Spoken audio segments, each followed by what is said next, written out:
provide a your modestion or be provided. What's all this? And so, you know, you're good in Mwasi. Now, I then. What will you do? Mamma, why not? Yes, why not? Let it not, but I don't know why so. What you say? I don't know why so. Video no so challenge sound the sound and nothing. Oh, and you sound and nothing. Guy no why not? Aisha, what say you nipa no? Oh, or the second one. Ono ko ono wakosi we nyina enye sa video no ka na we de kokota ono onya meda onko se meda obi yesi na auto from that very moment na kwaye no ayi kra o the case no kwa ayi for ayi statement no you indicate all of it. Okay, Aisha me you know provided this and fam on I asemo inshallah yey na me class tin na makafante me class na bade me sit down the na bade me class bade ma on na mo de oban mo ye no aye ye twa obe ti dem po so ban no wolwa o de pram po ti dem kwa oban ni nya hye wanko na ka wo hye na de misu ba bon na twetwetwem pram sesa o de je na wo kun wa to score da wolo e ma oba meti fladum buade muhre oban na wa wolo wa twem pram se wolo pro ban po ngwa edwum po still o de atena no ho ana mona dinzi de mala radio de man de Paula na ma Amen folimpo oba uvi kwa bu kumpo le cheating oba onye de cheat ukun or there it is stay calm or there cheat ukun ma take revenge na mo kada no mbisa na oba no obey ni je na na oba so cheat mo che enti video na branch na boy no no try ni dimpo na ko do ko si bedwom bedwom no do di kasi o mo watch man de ni you say ni theater na ma fi na mo re e busia na ya ni yanko pe na ofo mo ba intention student onko yi bi onko junction baby onko example do e gosi de na no nko do di video no I say we only na me e wiki do sha ode mi jana bi otiti no kun mi chorof so yon grandpa one de onwalwo but what is called the whole in bo we as one put no choose to go no but na wa we ra na nyinati na enyim grase ka so ti dem do gwera me sure that yet me can sure nyankofo paise nyankofo wo ho nyankofo ma nyina wo ho ebusie bie ni nyina you are facing the lady sisi e wa be no osamotri make sure na make sure ka e ba na get am e ka cham na nyadam ihe na me prove natural me boda ma ya ne nti abrante no ebusiafo no so woje ya na efi abrante wala obi wuwa wasanso onya no nkuma sanke manzi twini yenti oni ambie phone lines inshabe yey una oya sofo una oya elder me bisa question imano atemuda no eduru a sen na atemuda de beko no they said they are here nyina na ebededi be show ni safety ya be show ni safety ya show ni safety then wo here ya no na on be show ya be show ni safety say video show eti be ma no wo show awai bone we show awai bone na we ya atemuda we ya atemuda ensira ba ni cap na ayema ana ya kira o se o cap ayema we bone be na wu at least nka dwunoba no ho kaka ensira ba nya kofu nyina wo ho na show dem show na nya kofu wo ho me da se na nya kofu wo ho ensira ba ya ba ware so ba ne nya kofu bae me bo a mo bae se ne busuan fo bae that's right na cancel mo ne nyomo mo te ase nyina mo bae mo kuta mo kuta ka mo obi abae ya cha wedding na nya easy obi abae me nso me ba ware me na kofu bae me busuan fo bae nkukurafo mrewafo mo mkuta ka mo mkuta truck ni nyina no omo bae me boa jo omo bae na ye dey wedding okay when so omo bae na ye dey no bae birthday ni na celebration ya ba ware no so ma ba na birthday no so ma ba dia I don't think so omo ya hoho na wo inti fine say inti wunua obema wunua ahwe wo yire na nakedness insira be the fact is all you would be into obi ka wo yire me yire timi akoda ho ama obi abai ne nantem apodwe eno no wo hu se ayesebio ene jai ne wo hu sa with all this evidence ajam say be ma won timi show baati na we jai I want to prove to you say dia wo ye ne me hu and maybe several times Emma wa dear be a woman. Someone said, Obani ya dear we not go as Missy, Musa we ya dear we are. The war Bessia pretending no. That of a phone line not to so mammy. Yeah, uncle. The war ban Bessia pretending no. Me one no yard. Obetinya pretending at the end of the day, no but Ginny say, oh, I somehow okay, and you know, now what was your fan who have a panic? And the man did well by showing the video. What Jara, Echo was set or cotton or ton ticket. No, look what National Theatre.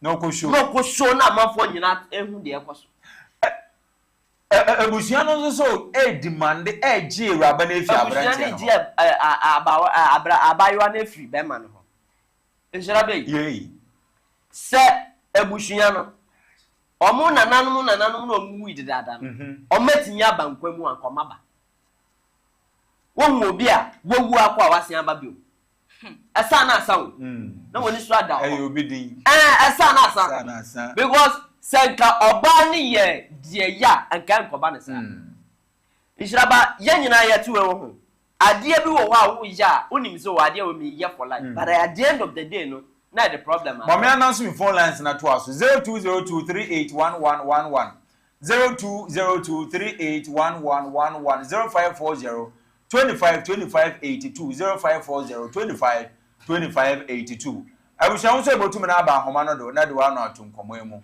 na won so abakire wa adwen abrante ne right do show video no ana abusha fono so wo ho kwan de woje won de hye oba na we fi mu no woje ne wode ne fi oya abrante no na ho ana won so ebotum aba ahoma no amansan ntio ejaba enti atemu da duru a abayo no ye bisa ne say ana azemasi ya den no do ba ha okobo na mane because Berman win na cut or can credit so baby say na facha me nye bi omo I believe say ka Berman no fa mba but to the extent say makwo ebusuafo ho na say bi o maka cha say ye ba de ontimi nyasa fine mo ba no ontimi nyasa megimudi na no mo face so so wanya no problem me no asem no say say na say yes anya say ya jemu so far as you have the evidence jemu na nshiraba metimi agada me evidence na afa mi show ni say movie some premier movie the premier movie say premier movie no title gadari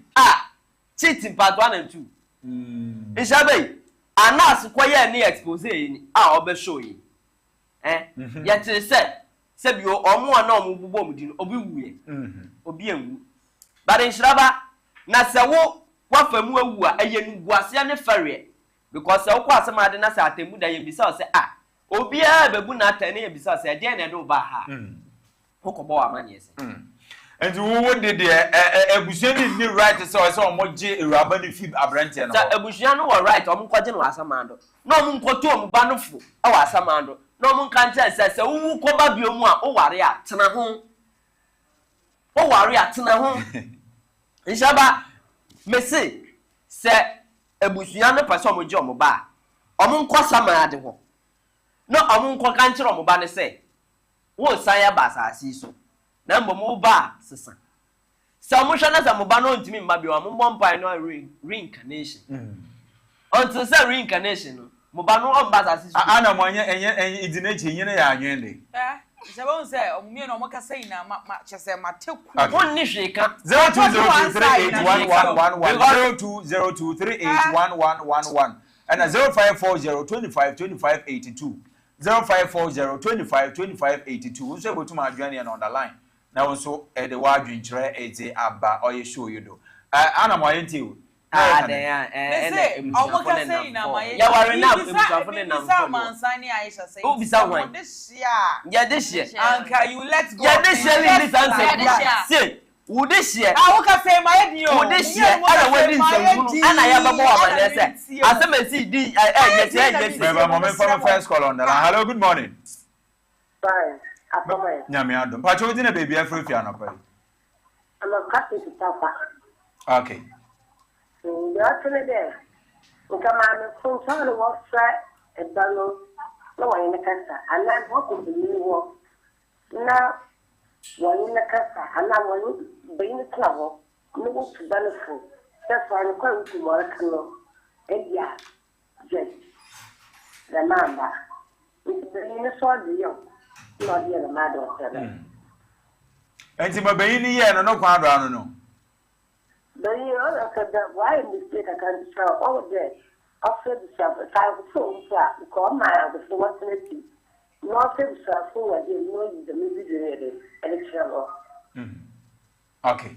All right, yeah, that's it. Papa, take off on a PH-ONETV, Papa. Who's able to number 0202381111, 0202381111, and 0540252582, 0540252582. Who's able to now join on the line?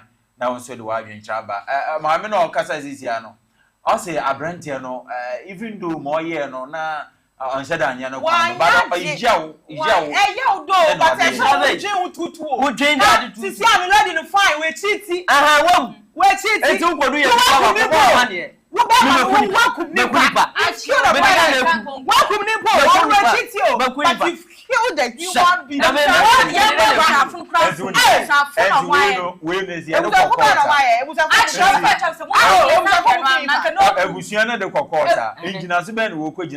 evidence way. Any power to inquire or you yet. Is that welcome on the video. I don't know. Just said. Didn't weigh it. Oh, no, I don't know. Your family. This was a welcome Nimpo.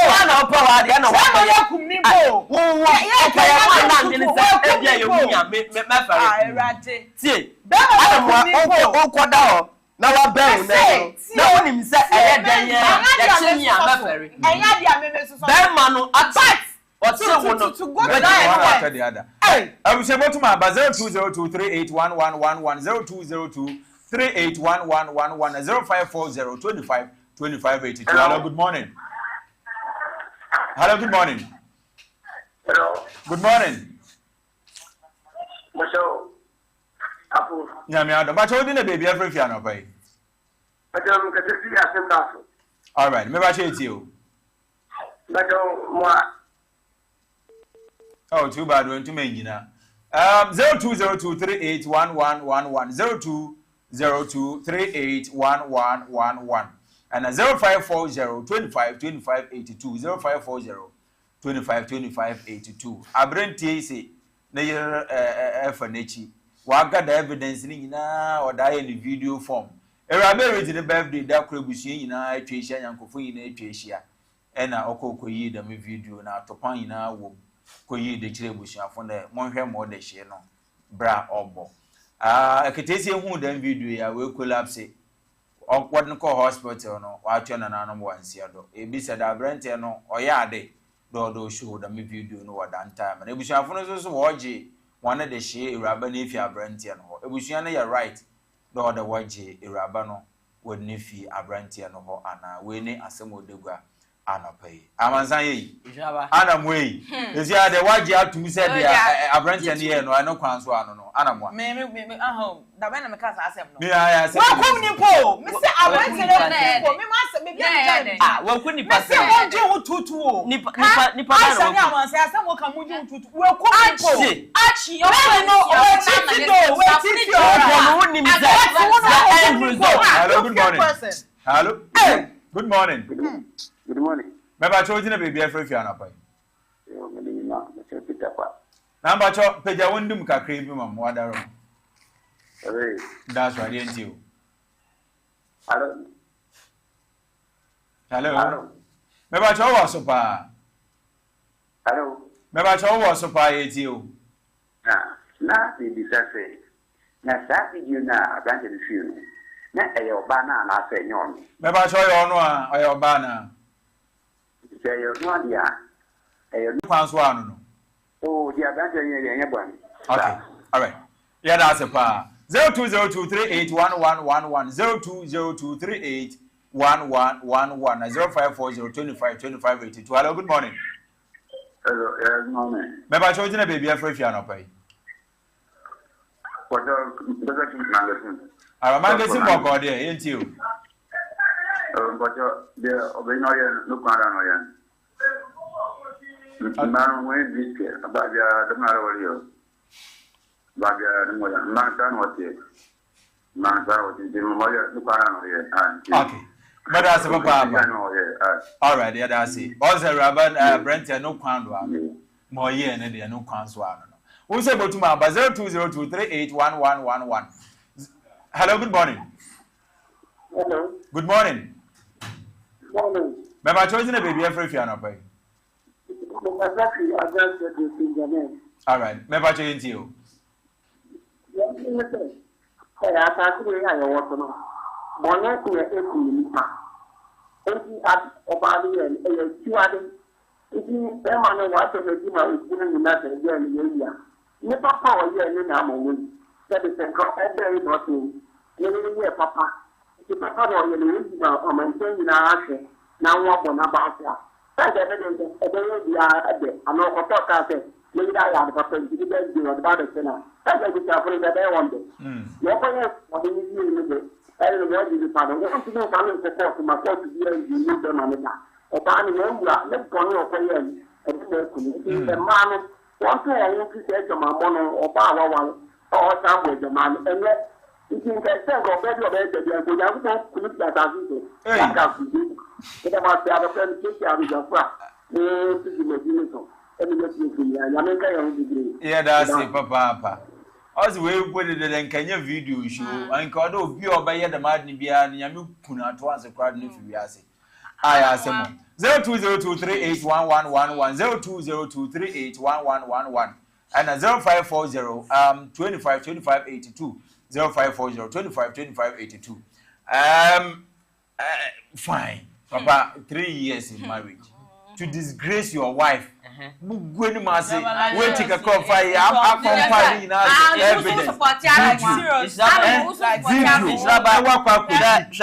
Hello, good morning. Good morning. Hello. Good morning, sir. Hello. Good morning, Pacha. How was we didn't baby every fee? All right, Pacha, it's you. So, maybe I got a few men, lady. Like the school from the bus off. Hello. Yeah, it's you. And the thing means about perfect. Yeah, Miss school from the party. We don't know, maybe you.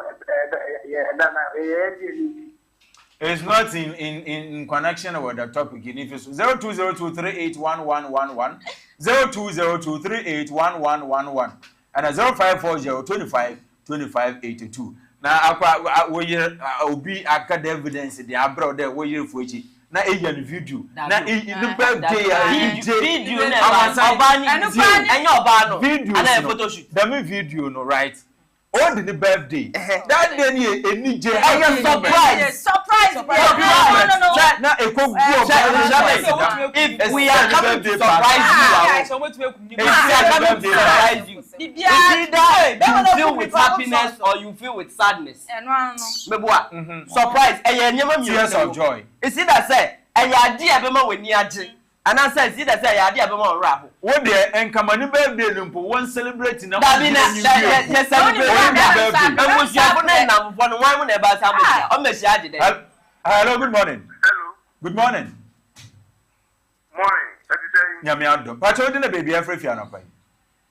Mr. Shepherd here, maybe Kwame Bacho it you. Ezekiel chapter 8 is for each day. We go cry for him. How can you? It is Papa, you have been. You should be there, Mr. Who go count on Triku. Did you go count Triku? Actually, the mobile man in your body, you can move. I'm a for the way. As now, now, the air con in the when I pick up, I'm using this area. A fool also with you in the power full amount. Full also with you. I'm with you, I can over a full amount. Now, this supporting wife and working with us. I'm not going to surprise yes, I will go. It is my sister in yet. We're going to work on the new business. It's because it is for the or crowd airborne. So, can we do all the wife on the way? I'm going to so far, no long time, no good. Okay, yeah, that's it, Papa. We'll not say. so any J and young Interwana, evidence. I don't come forward, John, but I didn't what cinema. And I saw the National Theatre. No more ticket, Hoshe. No, not a month for it. That's the way I nakedness. Nakedness. Person be by ham say or person who video be. Well, you gonna for the son and the mamma men. Yes, Rabe. No, video. Some new for you now going to no, you have video. Yeah, look at this. It's a man the video. About video. And you are able to open your leg. What be what I am a bema for fresh summer. I make it you. No, I change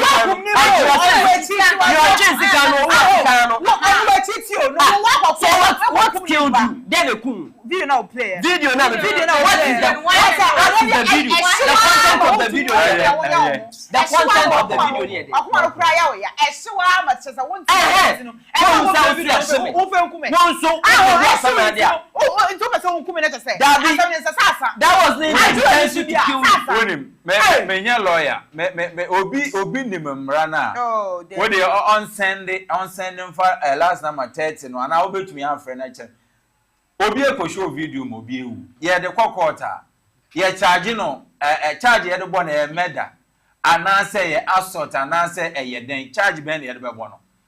Video no be enku dia wa wo hwe na wo dia faso a collapse a wo this year ebusia na de kokota say na court ni gina so no mo de ebu ate it will depend on how you bibia no see video no what is that very moment na you cheated on me who place I video it will depend I asked you several times you deny you what do I have to prove? Hey, so in this my essence of proving my evidence.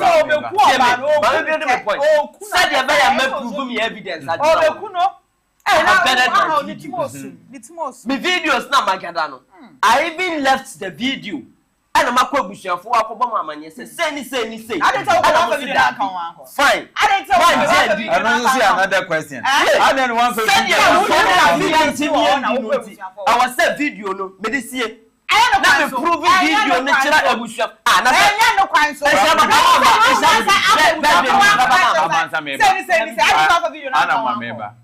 When him say girl no. The family were right to say omu jail me because why invading my privacy? Privacy how? You've invaded my privacy. How? Of course. Because even obe prove guy be prove near all record this sex video in the man obe prove. You can't even record me. I'm not what to say you investigative journalist war. I investigating journalist. Anas nyɛ videos a what be say Anas videos no nya no way videos no nya no hotel ne ade what be say onya no way we are talking of nakedness Anas take video I privacy without the consent but I don't know you different on the bear man you want me to prove you evidence right no matter how any way that I'll get my evidence you don't care. It's when I anyone even disgracing somebody no. It's not have the right to do that. I want the evidence. What's the main evidence, Mbra? Fine. Some evidence. How do I get it? Anyway, anyhow that I'll get my evidence, I have to do it. It is about me. When me am first one, menya me evidence. I was say me first one menya. Me tell you say because of where we are from now. Na say who we are. If I want to prove to you say where we are, then I was say me. And you know me nakedness now about why nakedness no for die and you for die it's about one thing so far as what me akọ wakọ bi ehun na ba ma foforo hu nakedness na watumi ekume anya privacy no what the video anya privacy ekume anya privacy and only meant for your husband okay it is what me akọ na say what you then you mean family need new rights. Family no right pa. Me start to adaka. Come. Daddy, me And who by ye? I do Musika. And you think the family will allow you to go to that can be ye. Mamma Daka. Namasiano. Now, sir, next time, or what? Ya at the Muda away. Sir, Yanko Brasuna or show videos now. Not a do no video you can have take you video. It's something can be so said. At the Mudano, Yabayan is saying, what Babuni saying? I was here. Babuni video form, and I said Babuni. Aye, and see, Elena and Sama order her and a payer. I beg of for Acha one again. Now, media to me. What's a young time? We evidence or that way of which, in the first place, for evidence and factory rabban, factory say, we and a mensaka, set me back, say, when I wore a tender in us an exhibit. And now factory say, but why no video mu share, being pakwaya one and why, okay, fine, me. Then we take it from there. Now, one a family is who video now, air caution. And no say who Jayanwa. Adansi die pefe who say we I see no Jan. But to the extent say Obakyan many birthday ni jemrea or celebrating the day. Our family tune in abanya from both sides ni na aba. And pay yada was papa. Na checking your time 11 minutes after 7. And then you may see me brinara ewo ho. Momin cham ho na membra member. Sawa dogo sawa dede batanasi. Na intentam so na we are batanasi biem na yede oye paper review no yede abrew. Anti momentwa mombra na sports internasi. Internasi a ebedi oye sports enkomo. Good morning. But Alfred, I can assure you that I go into the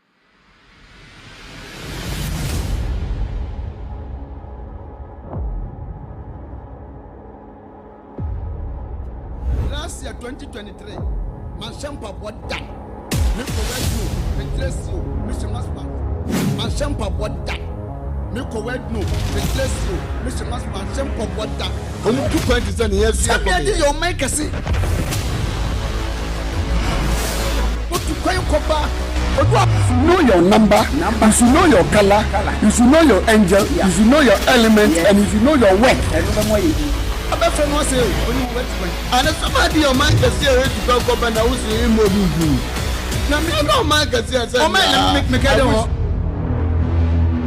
PH-ONE Media Training Institute. More courses be to say TV and radio presentation, camera handling, 2D and 3D animation, graphic designing, marketing, MCR, NLFA, sound engineering. More at church for mudi or do any abutra extra dear. Now more hostel facilities ne sentin. Ufe chichi anase bench crack. Uwet miaba beto forms. Now lecture time weekdays and weekend days. Now attachments and so dear rest assured. More special packages for first 50 students enrolling with school mohon. Uwet me home with Chakwan Aguna Swede Liberty Junction.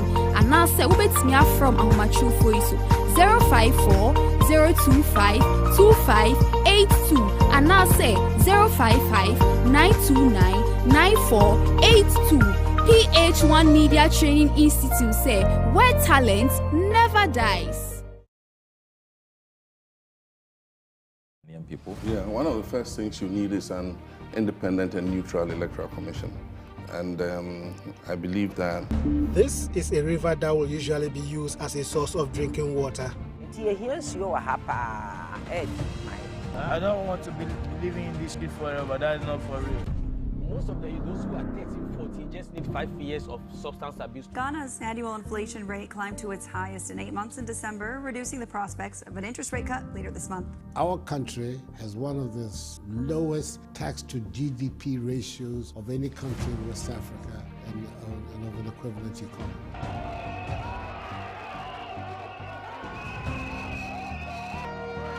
Ghana and some day, you ever can read and Michiamo Ghana Adeshimaima. A frame a good year. And they so whom or Casafini swa. Nay, a mebuno, ainty and amiwa. A son say, only and dachi. Ainty, and we happy brise. Yama ni echo one and titie. Anyone shall. Wo dwumadi so, ya beka safa ho mesua ho. Yen dada pomodene. Na ya tenetene, na ya kyerɛkyerɛ emebunu ɛwɔ wɔn ani so ade hunu ho. A broni frɛ no sɛ career guidance. Ɛno ti na PH-ONETV ahyehyɛ dwumadi soronko a wato din the youth focus. Ama aboa ema mabrabo ayɛ fɛ, ayɛ akɔnɔ na ayɛ krabɛhwɛ. Na aboa ma ɔman Ghana nso enya ne to ma pefra. Ɛno nti share mo PH-ONETV ɛbrɛ ɛde saa dwumadi ɛbrɛwi. Awofo a wohwɛ me wo so chefa wo. Enti eduru hɔ a frɛ wabɔfra na munsi nkonya. Bebu na wo so wohwɛ me frɛ wo nyanko na ɔmfrɛ ne nyanko na munsi nkonya na monhwɛ dwumadi. The youth focus, empowering young minds and fostering growth for creating a brighter future.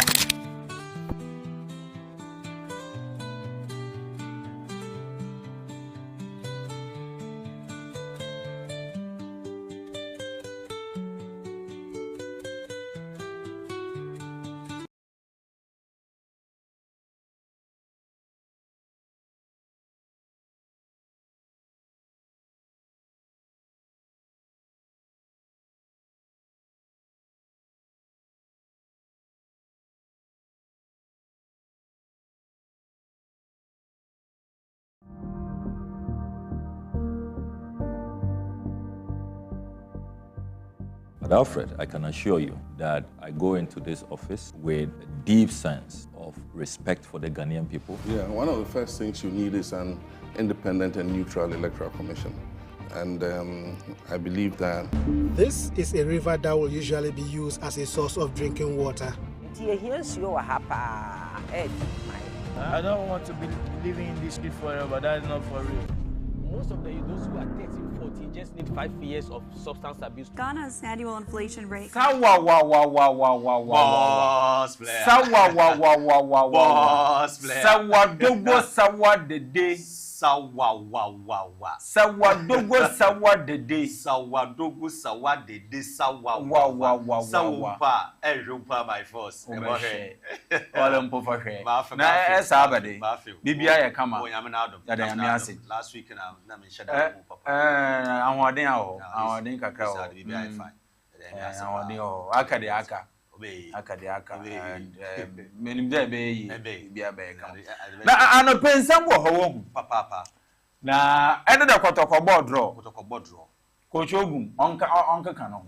Match no is. Papa enya match bi o yeden. Bechem United onya tough game. Men nye Bechem din no there place na we gina pitch ndo. Bechem United players. E do compare kotoko players here. Bechem players no player ben no wedi. And fine football player ben no wedi. Ba wokite team. But kotoko no ye nkite team ye kite players. Individual brilliance. Quality no was so obi anya ball na mo pe na oye. It is up to the coach. And to win the match you can't win and you want to win the league. And Bechem United game was the game out the Kotoko. All the winning not top this year 47 would begin Go Stars. Contest ni mo thing. Yeah. But you can't afford to lose at Babaya. Anna the last time I catch over there. League no so ye bo Ghana ha.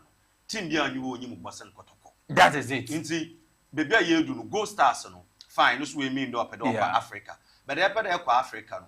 We stadium is wa kan wo ho no. Unqualified that Go Stars able to ma Africa. Yeah. In the Go Stars age league. Yeah. I do about Accra Sports Stadium. Ana Kumasi. Maybe a Cape Coast. They would don't want kasa one shut down to papa. And to wo Kotoko na Africa bo to ma akọ. Yes. Bona boni ye. Yenwi nya e ko jina baba yara bobo to kan. Wa mose edomo ma park. Yes. And over the weekend, yeah.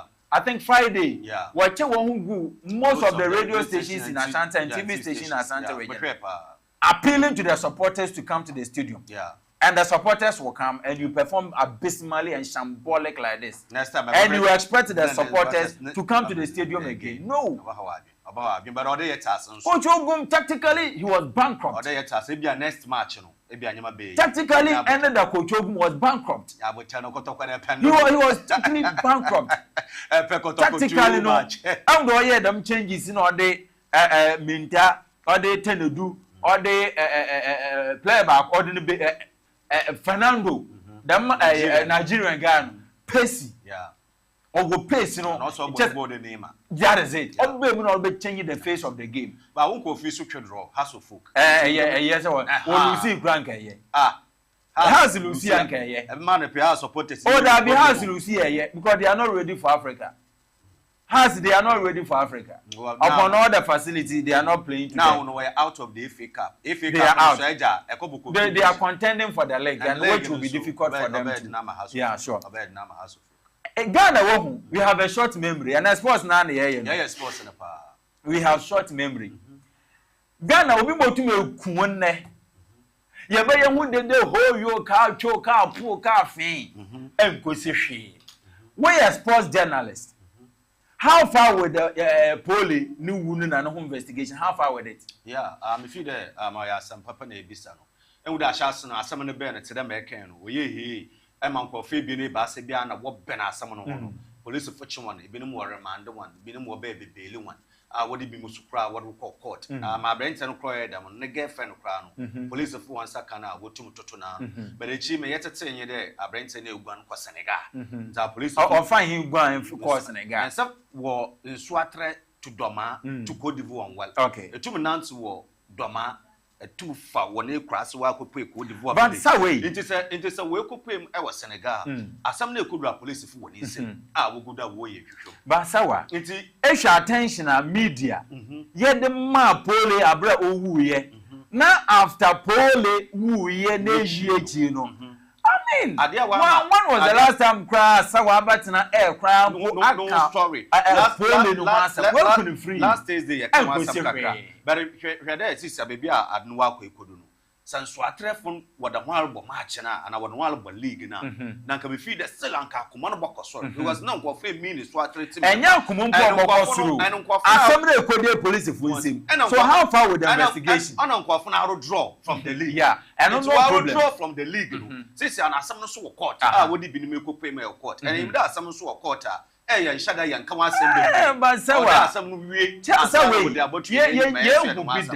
ye will be there either no share ye will be there JB dan ko we kunu free amasuale ekwesidan ekọ kwanza Hayford the Fantiman MP wo kun on the eve of 2020 election wo kunu free up to now investigation be na akodo na poli Messi wa ha. Oh papa nkwese hwi wokun and enyim da mesuale na yidu sisa nkwa asa na asoda. Yo. Nse yim da police fast. Yo, ya wa ha. Ye bo mo. And it's a way for me to na the Chelsea nso bodro. Chelsea won won chiri one. Wa bodro.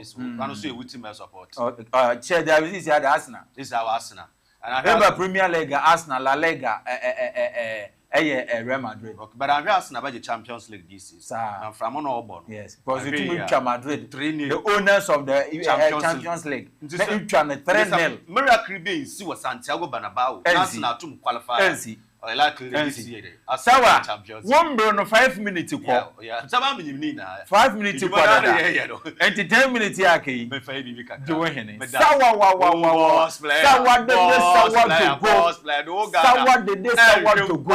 Sawa wa. Me da se papa. Do hene. Ana pe yanda Ghana fu ina se papa e wo PH1 television. Ya betena se yezaguzu me sam kakra yensa ka ewo dwumedzindo na yeze Brown fe Abdulrahman Sawado Bonye mencharo honkra yenhyan samana ase yemfemfree Ghana Premier League na matches obado pa ayo result otumi obakaka nsa na etumu da yes result na nemu yezen papa peye enzianwe Ghana Premier League result kakra jansa kan live ewo PH1 television on ododo Asante Kotoko 1 Bechem United 1 Breku Chelsea 1 Heart of Lions 0 Gold Stars 1, Young Apostles 0, Karela United 2, Adriana Stars 0, Lego City 0, Samates 2, and Afi House of Folk, Wani Vision FC, Wakaba 1-1 on your resort, Ghana Premier League over the weekend, on Swabado, Jemfiwe, na Yemfi and Winchrim, Ewo Division 1 League, on also over the weekend, matches Obado, Rawano, Yaba Center, Ewo Yenu Zone 2, no Zone 2 no, or your Western, Asante, in our central region na yaka ya abom tumuda yes matches no ono so we rapa into results in order with even though no pay everywhere so we all stars was Shakra Sky FC when Tom 1 so ended Macedro All Blacks would do one hand Abra won so winning by 2-1 and anu so ye enigesem. Now every table no every division 1 now. All Blacks ebue good 4 points ahead of Asakem. As Cedro All Blacks watutu wonyeme 2025-2026 Ghana Premier League obotum wabobi onia insama Eco Division 1 wana kampen so a ofri wonom araba afi maminti wonsim kakra ewo boxing onia kutukubo na edano one bout obado WBO Youth World Junior Featherweight title na bouten obado na Ghanaian boxer John Zuli osha South African boxer wafane Siha Bulele na match on oyo controversial loss na Ghanaian boxer John Zuli Olusi ozabo trinenyim do obasre promoters no do man rematch na wasan onye South African boxer Suwa Bolili onyen afedo onam the result obeno on Ghanaian boxer John Zuli enenenwa nje ho on ya ensama onu su ofre wonom araba Ghana Football Association sisia we jina ye na Ghana International former Jimanuel Ajimembedu enanope wa Ghana Football Association wana bado pa the edano World Cup 2 matches ayabwe against Madagascar against Chad no ekwana Ghana Football Association was of 2 former players Steven Tornado Apia enafi Asamojan was one katimo no hono oboy pa onu kwa ka ho na Ghana yan 2 matches ayabwe no jetumi yezi nkonyem ento ya bosse Ajimanuel Ajimembedu Ozabo Ghana Football Association wana bado anope yaze winsem jazaba edano memenda Ghana Olympic Committee GOC one extraordinary congress and otume obado president Ben Nunu Mensa ono tinem ewa enkran no ya successful pa in fact ewa transparency nukurizi ewu ni sikesema papan otume odutugwa an American accountability enafi association no wabasan wetum wa united na leadership no wetum wa koye no no meeting ena no memenda owura Ben Nunu Mensa ona ni GOC fono wotumi waye ya yaze enwensam papa no jetum yaze abrawana anope yebegine yido na ifensam kakra yensa kan no yezesi na ya henim ewa abrochimem ya abrochimem ensam kakra ono nso yensa kan yenkyere ho ansa na yebakwa abrochimem no shanon so do yaza on the 20 Africa Cup of Nations and nanka odo abado ewa Cote d'Ivoire empayimfo was won to host to and now Jumezin wadaka she on Egypt Mbwantendo na draw no enya abakansa now Ghana yan on the 20 no yekwepem group C na group C no yenye Senegal DR Congo and afi Central Africa Republic Senegal DR Congo Central Africa Republic or your group Ghana yan on the 20th wakadem Jumezin on check obabado Egypt no pay no Jaze winsem jazaba embreno ko ententantama yaboko abrochimem na ya resort kakra anonso yensa etuma aka na wa abrochimem no se besha aseza no no de etum yakasha ase kakra ewa French League 1 na wa French League 1 no matches on obado pa ebo kroye onche resort no oba bade television do na League 1 no resort over the weekend anonso abakansa Sidama Mekano, Strasbourg, woni Nice, wabo 2-2. Toulouse washakor Emma Lille, washaka with Ebienne. Na Monaco, washe Ebienne Emma Marseille, wentum 1-2. And half Lens, whatever Emma Reims, born echo Ebiena, wentum 1-2. Be already French League 1, Paris Saint-Germain, Aji League in Ewie, League matches Yemwe. Now so Paris Saint-Germain, Aji League in Ewa France, no pay Yazan Winsem, Jaza to Wenenyim. Original champion original amankwa mayanko German Bundesliga and also resort kakra over the weekend Jansa Kain na one big game abado between Bayern and then Dortmund match on oyetawe pa ni na uncheck all the results no Jazababa fantastic results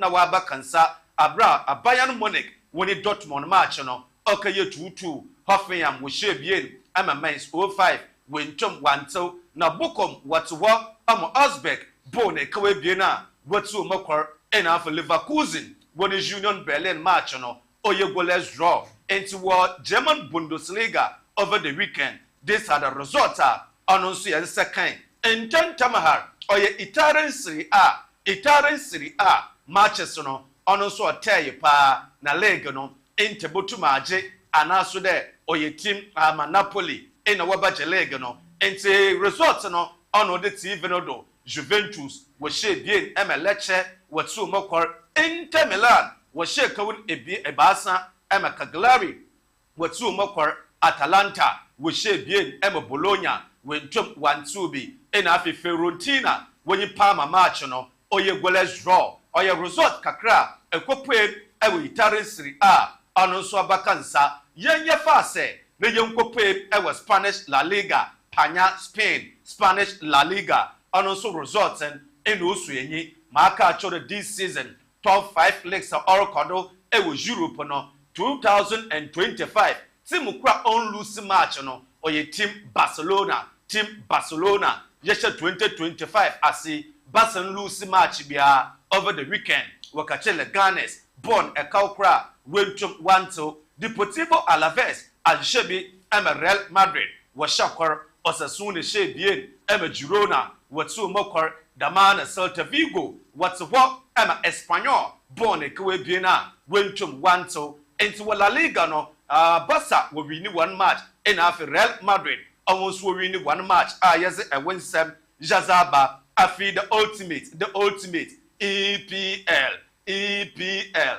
Maka Shrow there were EPL no or yaza Liverpool leg no one waff and hands down name top 4 race no or what no way rapa na Arsenal edan ye watch Madrid born a Kwe Barca Madrid went to 1-2 be no when you Brentford over the weekend match no okaya 1-1 on Nkadan Nottingham Forest and Shebe Everton was Shakor Chelsea when it Ipswich Town will go 2-2 Liverpool was Shekawin Ebien West Ham was so mokor the man Wolverhampton was shot and none Tottenham was so mu Ebien or your resort Seko England Anonsu Abakansa Anope Yaze Winsam Papano Yaze Abraman answer the Yabosoro Ghana today and Winsam Yaze Abramwano Shannon so that Tio Hernandez, AC Milan captain. Na, in fact, Oyumbo pa Tio Hernandez. Chelsea na Tottenham wa join the race no. Do Tio Hernandez. Na yebo renyim de Tio Hernandez. Oboko Chelsea, oboko Tottenham. Anaso da obatina AC Milano. Yaze Winsam Jazebaba. Nico Williams, ya Athletic Bilbao Ringer. Na boy no, ewe nankasa na kumema onye team Barcelona. Oboko ni release clause a ocean contract men or ye 60 million euros. Chelsea and Afi Arsenal was why ready. No botun what trigger the more clause no. Nanka 2 Timisi womo court when ye Nico Williams chasing Arsenal can there. Boy no ni weekly pay bi obejibiano. Ma Barcelona de bamano botun wa bahon ekor another wa bahon ebien. And there's a boy no isike samza no na boko Arsenal another boko Chelsea. So yesika sep knows now kumechiriza now no befibre bao na Nico Williams waka kansa ewa Barcelona onia insama ofri one Arba Matthias Cunha ya Brazilian Wolverhampton striker or a good papa Newcastle United was wobotua 62.5 million euros wadam Wolverhampton na Brazilian forward Matthias Cunha onosu waka kansa ewa Newcastle Manchester United although what a big name players ahead of new season no honor no United and paying for say coach wafa Ruben Amorim season owia we mama get 200 million euros na papa no we tum order kwa market na wa got a big name players as a great team wafa Manchester United on here in summer of one Araba memizi wie am a boss player at no your Saudi Arabia side El Ittifaq and I was why ready. No, best spend 200 million euros. I would 2 AC Milan players won. Players in our regional Mankwa or the PH-1 television. Rafaelio and Tio Hernandez. Tio Hernandez on Tottenham, the chases were paid. But Saudi Canaba, oil money naba, Arabian dollars naba, or Boko Saudi Arabia, and Obet Nejuru. Rafaelio, Tio Hernandez.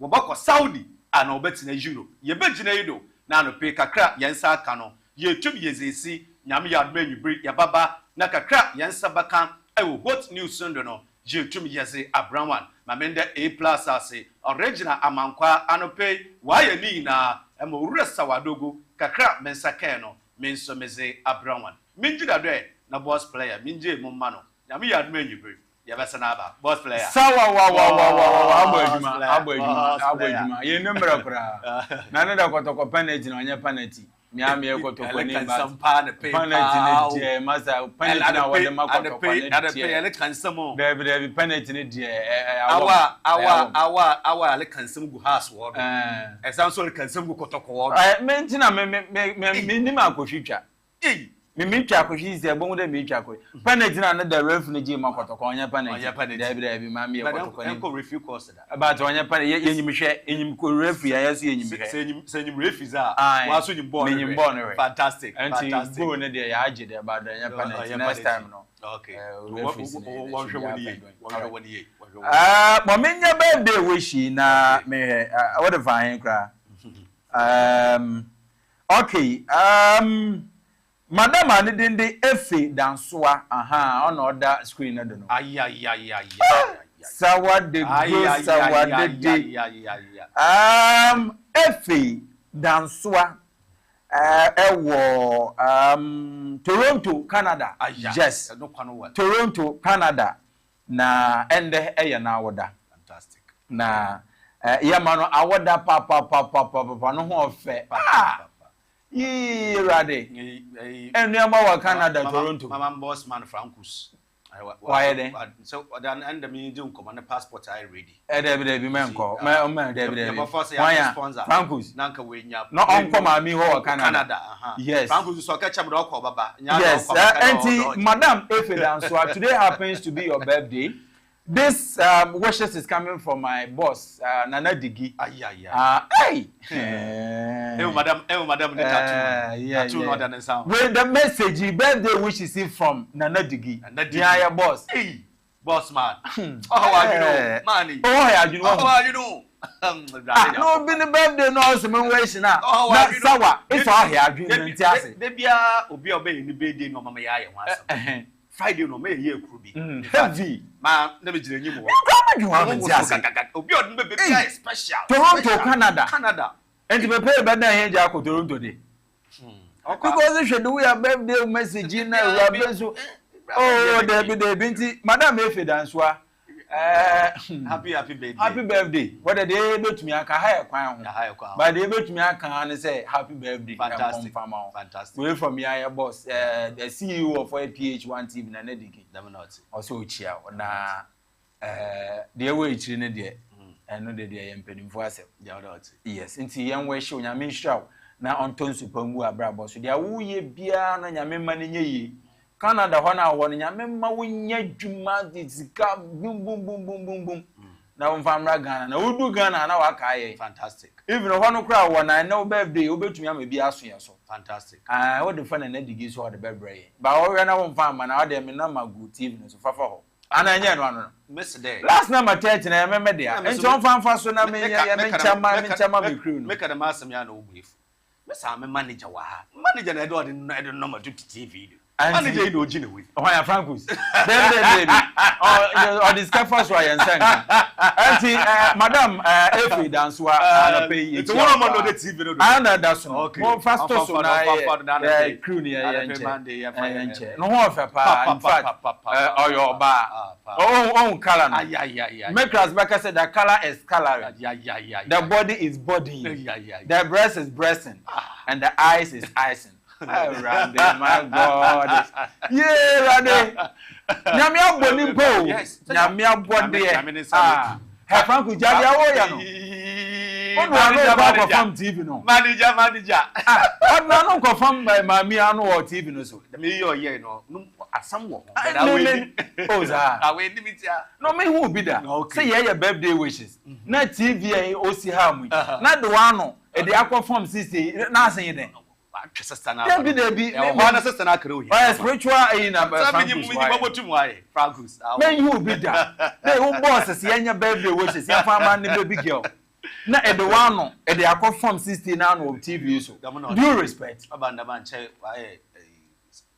Opedosi echira na second year na kwa di weke gine gate echi me nim so opedosi echira mo je gate n'echi obeyi that opedo offer man on to me say echi but the lady no to one word no to watch ai abrante na no akọ from TV but mo do enwi de Canada one do boko because I'm na me boss boko Canada Francis na kasa wait no passport and the chiram wa stamp mu kra intimacy reach but me ase madam efe sorry why my Francis here no the fashion so we do what to TV so na Francis de na no aben na o mi hu de o kire Thursday na betenya na lebado ana betenya ye ko boko bi so we me fi squad when are you squad or base no be na mezin nka ye bo hu me ya ba ye so wan we do okay enti you ba betenya na ye bo rim ye ba ko betenya no pe na yeah, when see Abusia, my main cham was my 30 seconds. Remember, pay the paper review near day, bro. Its highest in 8 months in December, reducing the prospects of an interest rate cut later this month. Our country has one of the lowest tax to GDP ratios.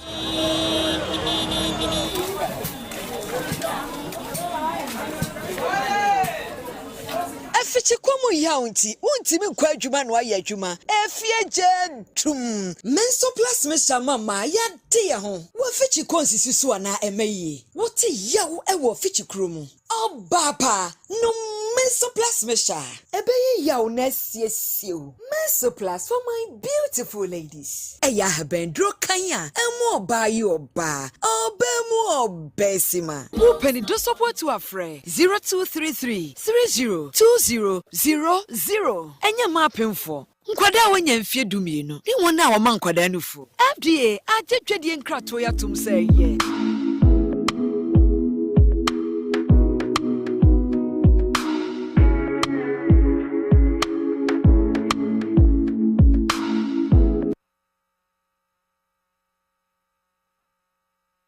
in West Africa and of an equivalent economy.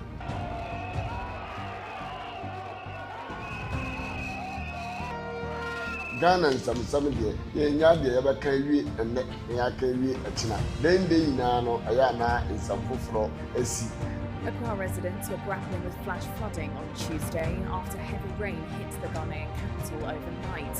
Yeah, mayana wase ni ama wa akwa ba no PM from PH-1 television in Ghana today sini. Embraso de obon krata na pod ne de brewa. Eti oye Rahman Abdul Sawa Dogo Sawa Didi na nkanda ode sports no otumi no ode brewa. Aisha Isal Aisha Hwanga atena se maso na ana mo ba kujo nso atena ase. Ebushafo good morning bibia e kama de. Bibia de na ko. Ana pay papers na ba.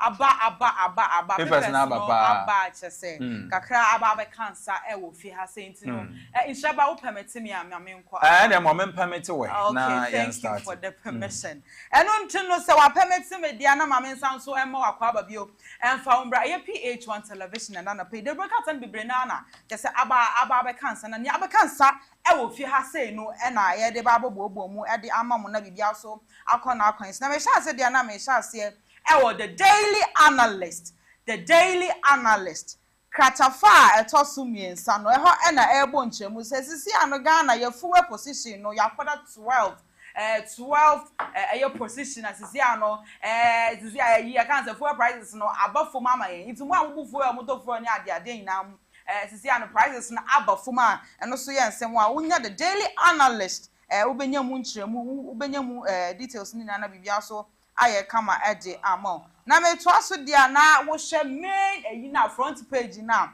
eho na the former MP de makwa benya ne din de adwasafo e de nsem mienu ba ku bia ba betudo ani nsem ni na ne se o say spiritually no ya attack no minim say na oye MP no say na oye den no o say spiritually no ya attack na eya ne papa owo na ansanka and then anka ya kura no we would da said we would da ma just say ye shene chikura na ye hu eno so ye nsem a adwasafo eno ne former MP de makwabenya do me kwabenya okay former MP de ma do me kwabenya also was no ko eduru do What no picture, what no call do there won't go kuno sade.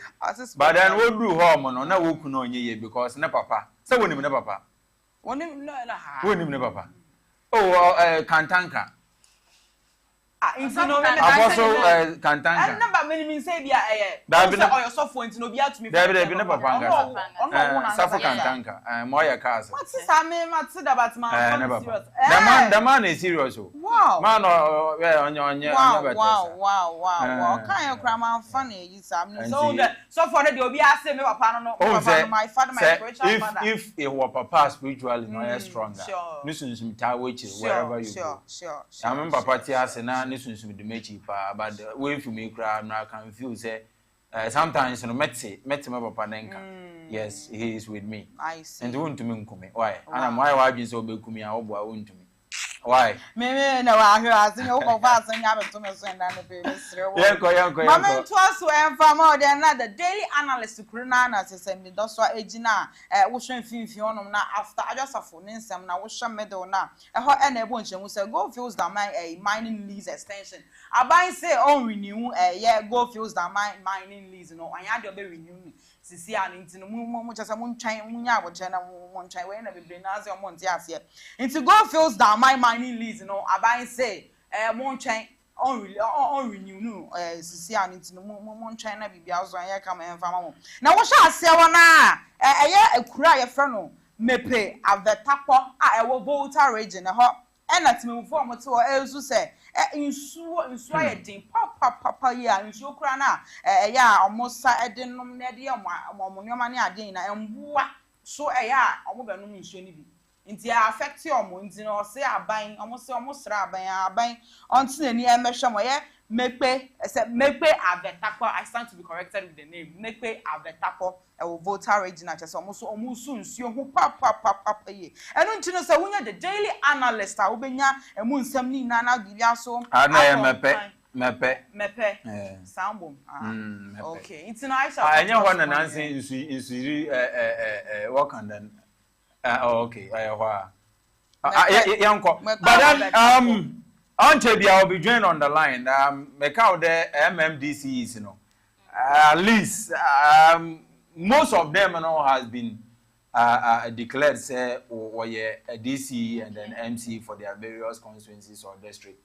Na nyame andoma ochina na Gumwa West or bakwa akwaye one confirmation, you know. And bebre constituencies binum na ye one confirmation. Na mfantema na ye ekunfifonso so wa ye na others. So ya boko ahoma no ya boko akunfi enti producer if it is ready just alert me na yenhwe na ya nkwa akunfi ne nkodi akunfi nkomo yentodo. Okay, Dandro Bakata no and Yagusa yakan so at the amount ya kaida Ghana yen koko sector no se saka no ya kaya tumi so aboa ye na okofiem okopiem Ghana yen koko sector na etumi agina na so nti kaya mo den se ka mo den kake na so saka no mo de no ya de nso aboa Ghana yen koko sector emu ensam so unya ye the Ghanaian publisher kat fa just na inam eno so ubeti emu ensam sa so no hwa the Ghanaian publisher so no say inam Kani aya deputy energy minister we Collins means and said in some back minister about travel and say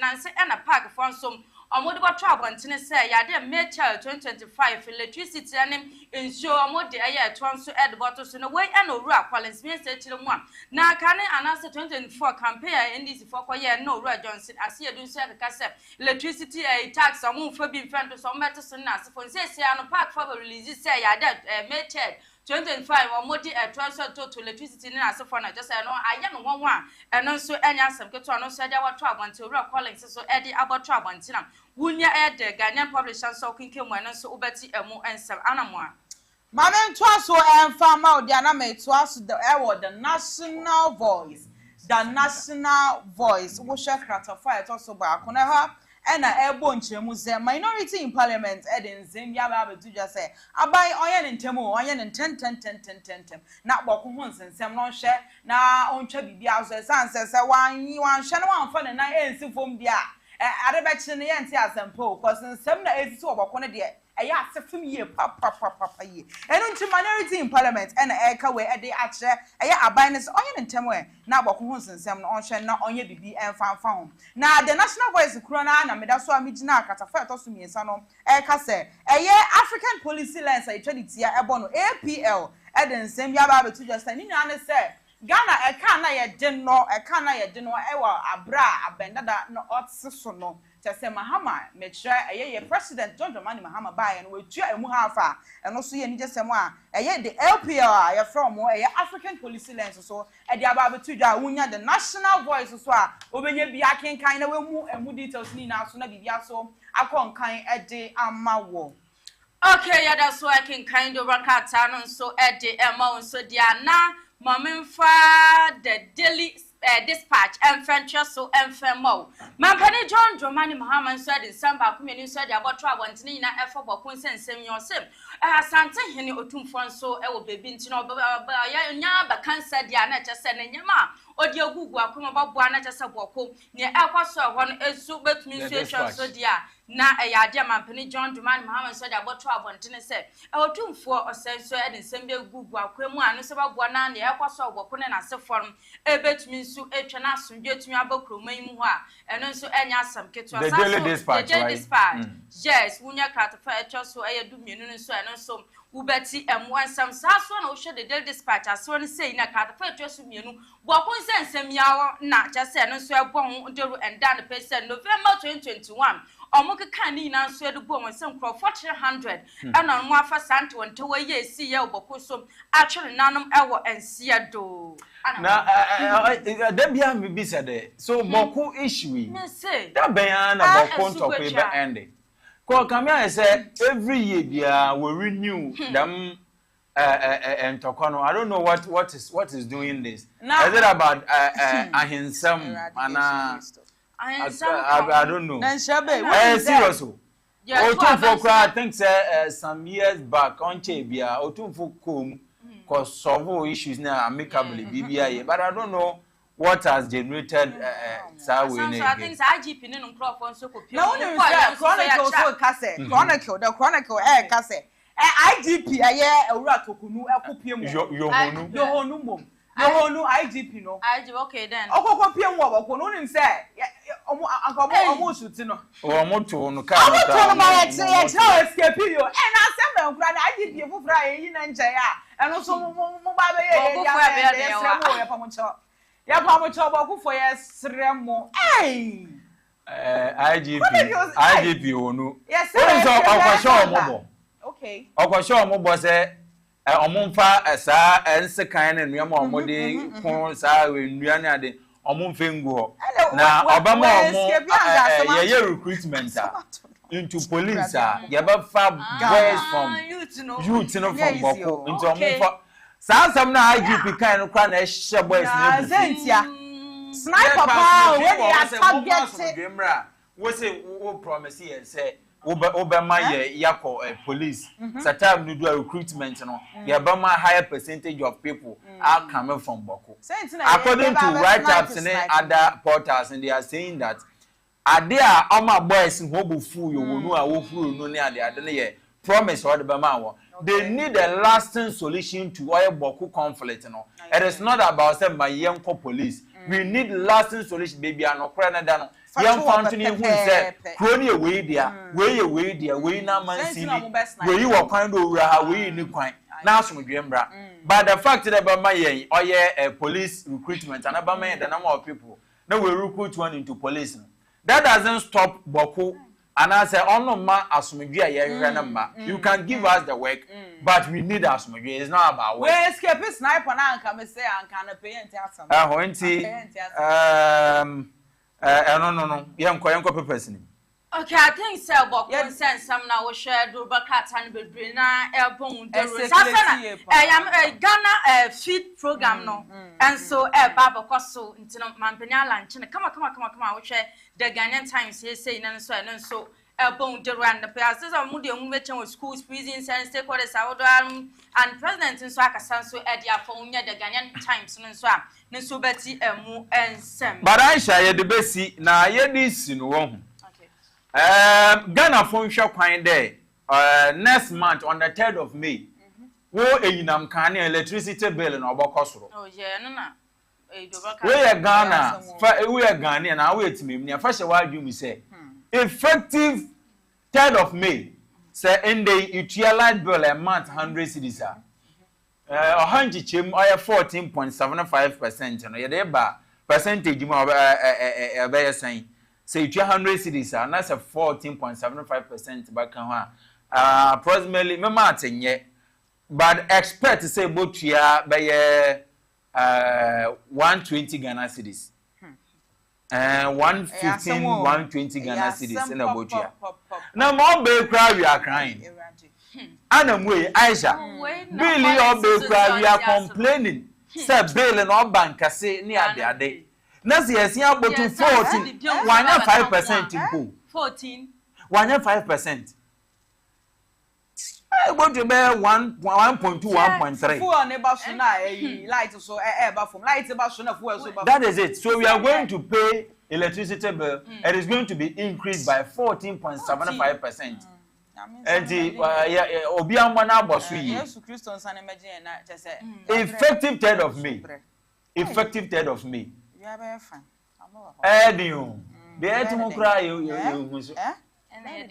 Wow. All right. But Nyame Adoma MMDC is, or best start when Ejuma. Bebrena has been confirmed. Binimo so or China na or be confirmed. But I have a short message for them. Message I'm more in there. We MC this year. Master of your way Juma 88 year.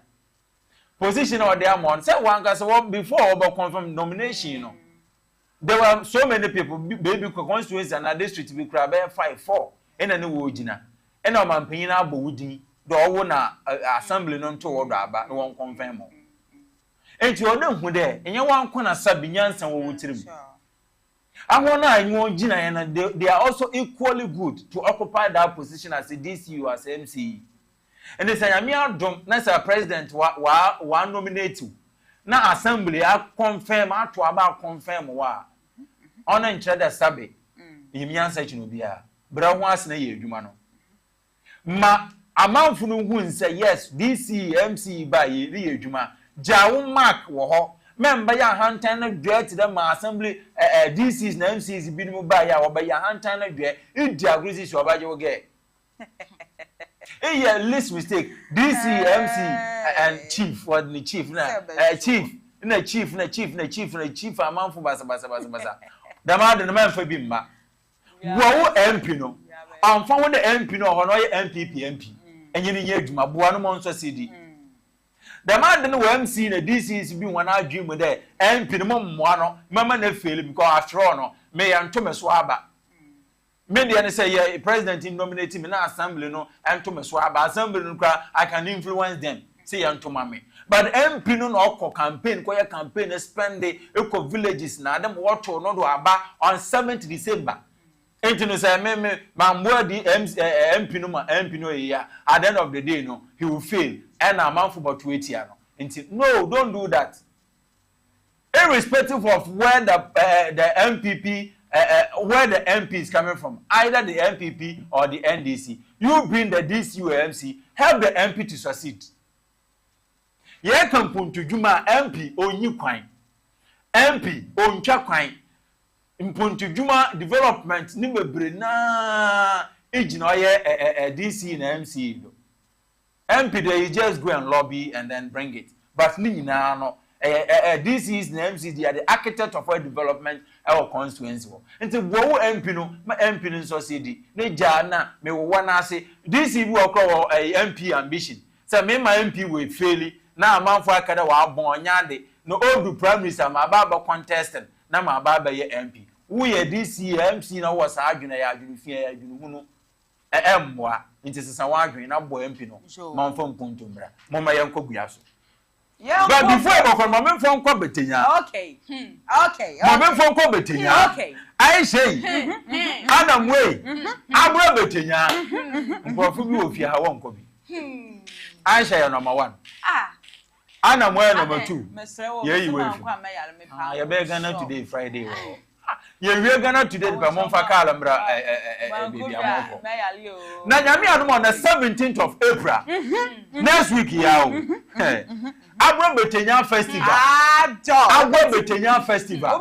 Ano baya dene. Bimada.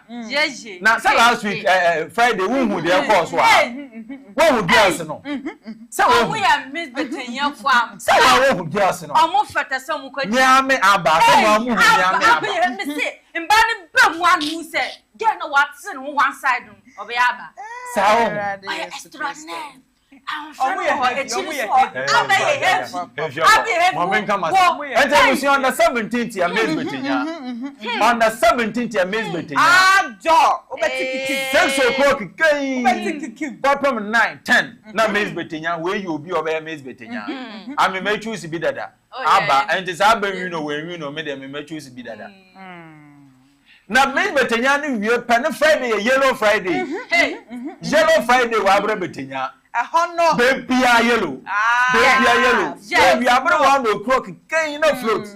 Float in the Anna Mobile Kobe. Mijnemo, I'm about you, Anna Papa. But in young West, Munya ready, Anna Maraba. Yes. But in young West, Tama boys are over, Accra boys are over, Kumasi boys, Tampa boys, Tampa boys, Mediana Mobile. Munchu. Nia Mediana Mobasha Monsa, Munyan Hoy Mamma. Front in the Ano Bear than a papa Friday. The name came by a jump artist night. Now a honor and a wine abbey. I'm wrapped. Why not? Why not? Why not? I'm not by a dinner, papa. Oh, kick him. Overtake a crowd.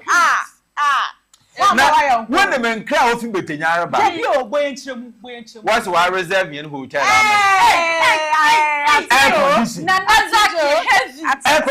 Can you make charge this year? Only problem. Only problem. Men kwame dan wa reserve. Ana motia. Say onu kwame. Iya ya bokon wo. Obia nimpo 2 benya 1 room. Nimpo 2 men kwame de ba ko pe. Nananim bibi. Nananim. Onim dia me pe. And men kwame room. Men person obia ba benya bi gate na. Wo na Israel na. Me busy ba. Oh yeah. Me say me busy ba. Nana za ko ye heavy. Enti betanya be ye de. Na Saturday no deba. Saturday ni adeba. Ahemfo ku dam. Omanfo no be hia. MP baba, DC baba, regional minister baba.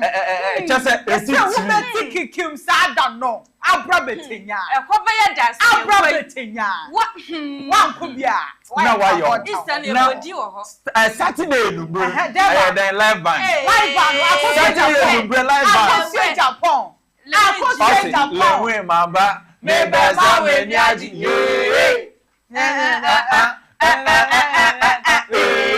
This is sada no. Ebe yiri o. Sada no. Ebe yiri o. Momenti akojo kansa ne Rafather ne Amrado no momenti omo mresisi ya momenti omo.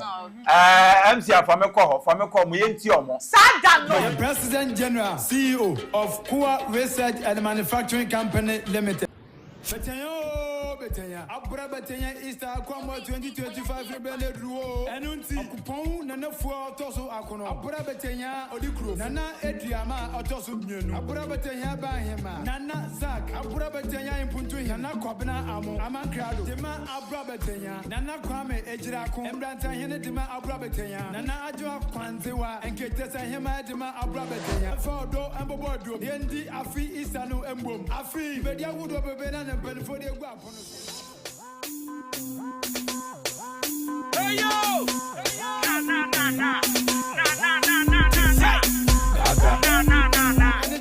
Yawada 17th April. Hey, outdoor games. Yawada in Brena so na eba Miss Betenya. I wanna be ahofo mu ahofe. Tuntum koko. Efiada 18th April. Ebusu be hiem afọ mu hwadwen. Ya wia na ye painting kwala na enemy na yellow. Diago fefefe. Efiada ewia no float chenchenche. Eno na ya to ni Yellow Friday. Eno the maiden edition. Na efiada enimbre no artist night. Awo na obesia favorite artist. Everything say Amrado. What's up? welcome my lovely people. We doing the Amrado. Coupon Yaduma, 18th of April. We represent live Abra Betenya. Coupon Yaduma Street Carnival. We'll be Amra near your man in your Rap father. Yo, Abusia for Mediana Rap father. Young Coupon Yaduma. Neighbor Abra Betenya Easter Akombo Street Carnival on the 18th of April. And then Kwaku Flex. Can you go for me? 18th April, Yaba Abra Batenya. Abra Batenya Easter Festival. Say Street Carnival. Now Saturday 19th April Anapano. Aya Betenyanumu. I want and ananuma info. Abekwakwa Amandi and Amamre Edi Amanano. Na Eviano aya the Grand Deba. Na Nenimbreno aya live band. Betre chance munyo. I want ena yebesia our one and only Kojo Gansa Lewin. Arafo mi dan Kojo Gansa Lewin. Me catch him say Abra Batenya Easter Apambo. Tie Abra Batenya Easter Apambo. On the 19th, next month 19th April, I'm coming live. Oh, Abra Batenya Easter Apambo. And then Akosue Japan. Did Akosue Japan 19th April. Sunday 20th April Anapano Betenya Mayina Beka Omo Habo Aya sorry ade wade yankopon ase say wa hwe omo so ema dwumadiani na abawie na ewiano aya football competition between Betenya man and Akwantufo Omo Accra Kumasi and Takwa na Sunday enimbre no aya live band aya to the bring your bottle party Copy sample.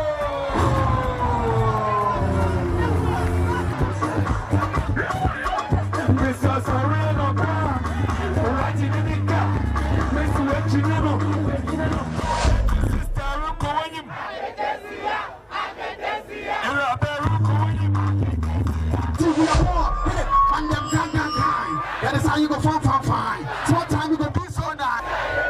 I am very easy.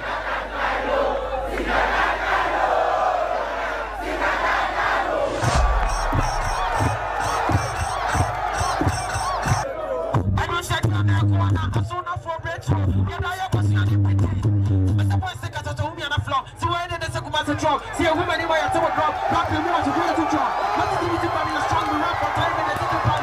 No, I'm sitting in the phone. You must go in the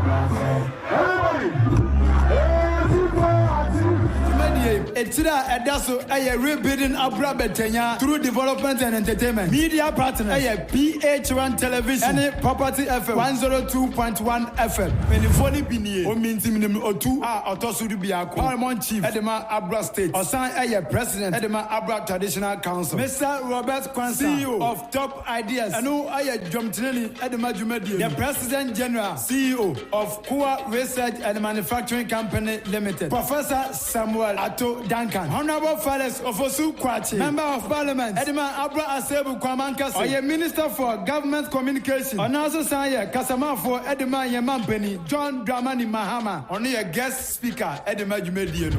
Shannon Success, Media Ina Bakoso Live, I will PH-1 TV so. Eti Fraunia, Nonosum Fraunia, now can tell us, Abra Batenya Isa Kwama Festival in Brendu Ho.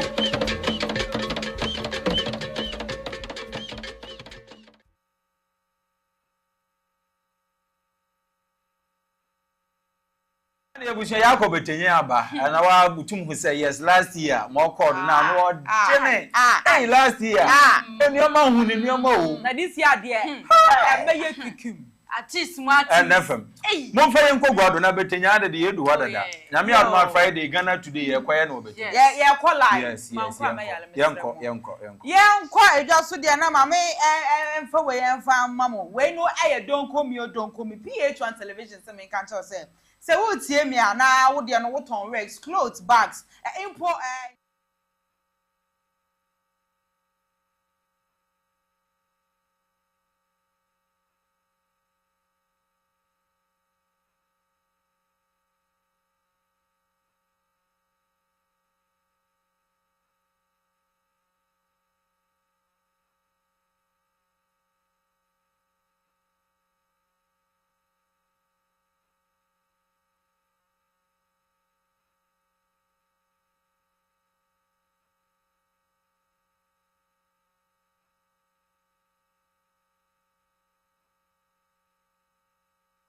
One day we see a moment kwa homanodo. Na meko ekumfi constituency. Na opening pa in the President John Dramani Mahama nominated no. O nominated we ni amencha the assembly no agina atum. The honor and oya banikra chipinyin ewe ekumfi about to empeswado. Ishmael Nana Asamwa, good morning. Yeah, good morning. This year the other me friend chief wana. And the chief Asamwa pay PH-1 television and Wakwaba the Bajumezedo. Yeah, that was very very well. Where the congratulations to me, Jina, my boss, and Nedigi, and a crew in an enemy. Congratulations. Yeah, but there was very, there was a time I go on no share. I don't okay. Obi Baby said, how has the journey been like? You being nominated and confirmed by the assembly. No, how would you describe your journey? Outcome them with the Kanakano, which PH-1 television, it's in financial free. Na Mafadama Kwenja Sudana Mata, Ghana Mampain, His Excellency John Dramani Mahama, Madam Nasu Nabetichu, Yanina and Mame Prekupe. Na Bitia, May MP, Honorable Dr. Otunel Eko Quinu, and Chairman, allowed you be the party for the NDC. The marriage chairman, the marriage minister, marriage secretary, Gabriel Comey Adams, the chairman. So, me nomination as a reward for hard work, and me nomination and confirmation as a recognition. There's Queen Javid son, a woman who party for Naya and Mira or Safatano Sono. Yakupon Beshan William, let them William Shano or the Befa or Pado. But the first with the Nipano, Zawu, on the last one, that for one reason that is actually overwhelming endorsement of 100% in Nimude or Yaminadum. That's so Makade, Himadan, and a Gizi, Mende party for no me on an answer when you want Mimono. Tina Kamobi, and the million there in a year.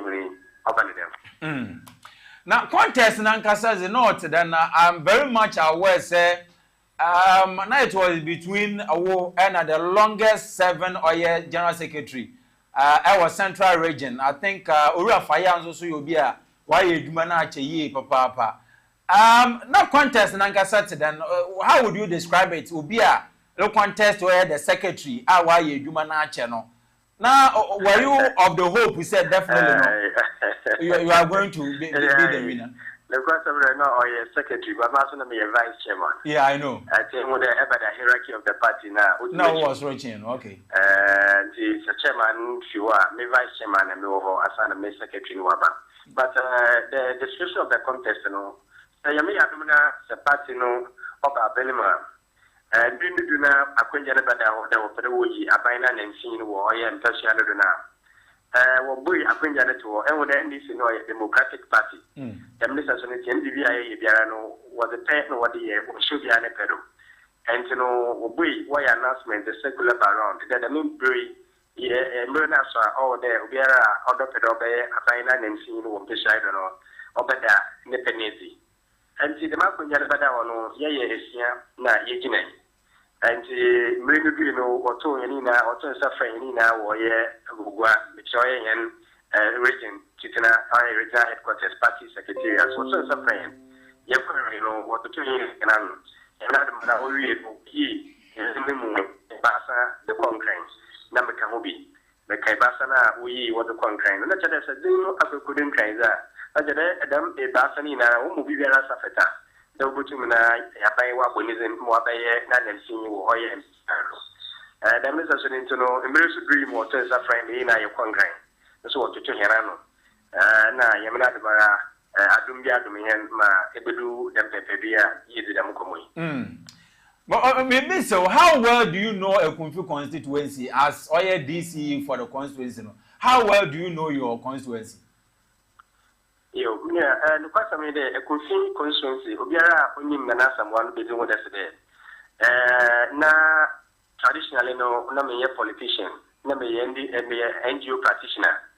The minister said now community a lot of projects through my organization. Na ne mugini de konkro to ahu bebre and my medinsu akoko nkro ahu bebre bi so na abedi so abawon so me asking the debusuno mabo binom waye microfinance project mabo binom waye a lot of economic activities na other input to liba on abrabum kakanga and am so akwenda by my bay bombi mama by government appointee wa assembly wono yamna mara assembly na me elected na me appointee. So as a 3 year memojizi, I'm a presiding member. That presiding member no me the Makunja so alongside me NGO, you know, but the sum or you could feel I be working as I will be brave. And before never mainstream politics and I'm not today, if you could get anywhere and every day and that's more why you project to be one. And the last one like a household name who I could feel. Crew of Codiviano, a little merchant as you were today, my baby dasum, Crono or Kona will be redo. And maybe a presiding member, so no, Miramo, Kumo sum, if you see Angasa today. Every member assembly, why? They would for them most close to 4 years, I may be a presiding member. Yeah, well, my BB kids and continue of an allowance. The man allowance sorted them on Saturday. My family sank a crumble with Nina share. Or in me and my local school, no way I hear a son, I don't know. And that that's the thing I want. Say, oh, then, smart party, never a Jesus or crowd. I couldn't buy no party swimming in Yamama, the vice chairman. Today, my vice chairman, regional finance committee member, my member of the regional election directors, my member of the regional communications team, my chairman for various committees, and my board member of various schools. And they never there. Okay. And I can access there. Me nomination and the confirmation as a reward handbrake. That's the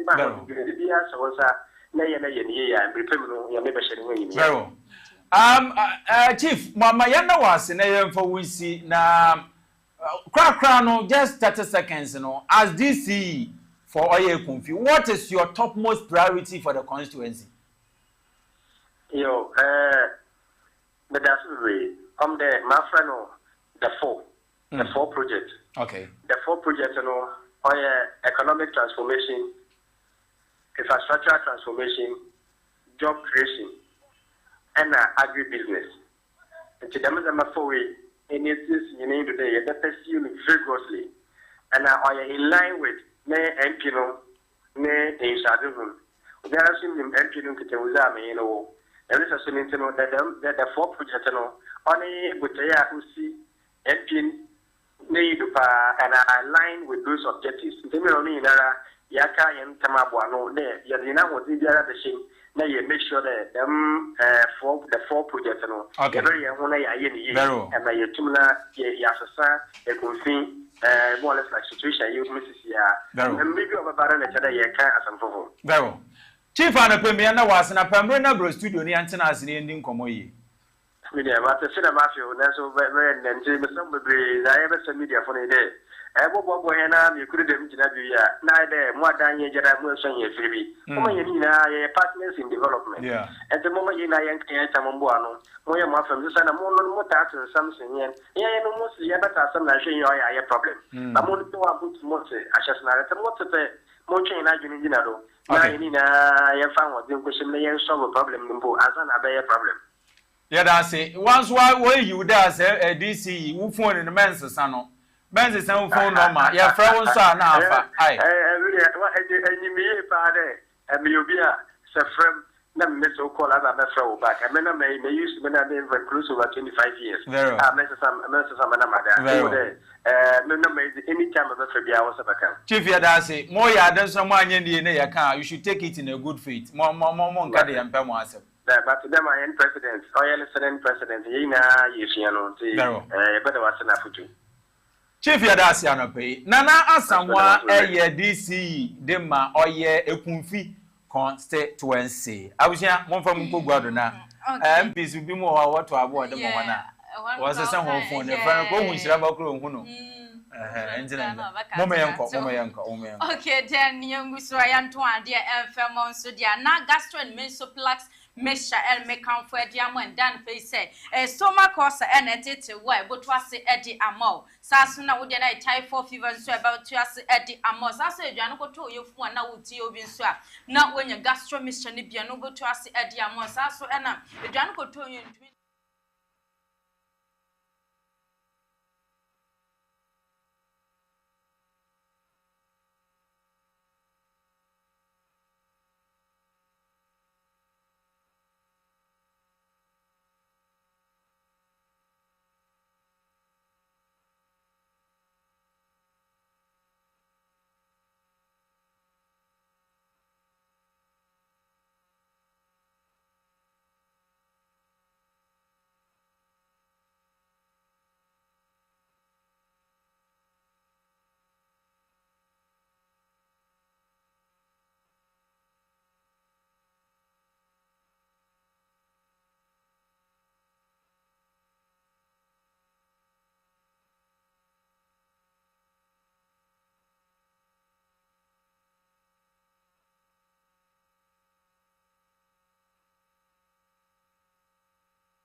So PH1 Communication Network, your social media handles no we call online radio now. Obo PH1 radio obenya ne ekoso ine etie na bibia so akonkan e de amount. Na my ph1online.com no baby aye news no bu ko ho news ni akoso wo wiase afana ina no obenya bi akenkan na bibia so akonkan e de amount. Na Facebook no so ko Facebook ana wabo PH1 TV ne yi na ye ne stream live into no Facebook na wo bo PH1 TV a na ekoso ina no obenya bibia na bibia so akonkan e de amount. YouTube no so PH1 television and so ba obenya bibia so guy na website no ph1online.com ph1online.com na mamen kan for reformation and farmer and the pay say wo tie me na osisi wote ya wo osisi agi amesrew wo hia reformation bi na wanom na bibia so aye kama e de amount it will boost your immune system no a high blood pressure and a wo so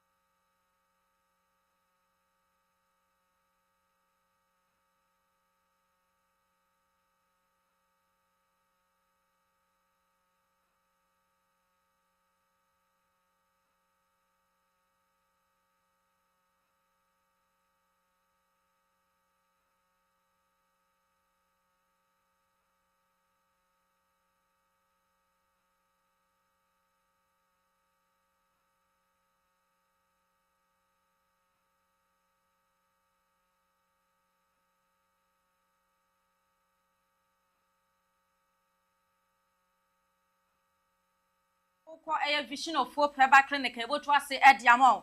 To would no prostate cancer and it was stomach cancer and it was stroke Mojamuri Subi and it wa. Now uko vision of 4 your child coins to the Yajira Comangas in Pentecost school and the one your child coins so El to know over for your penny.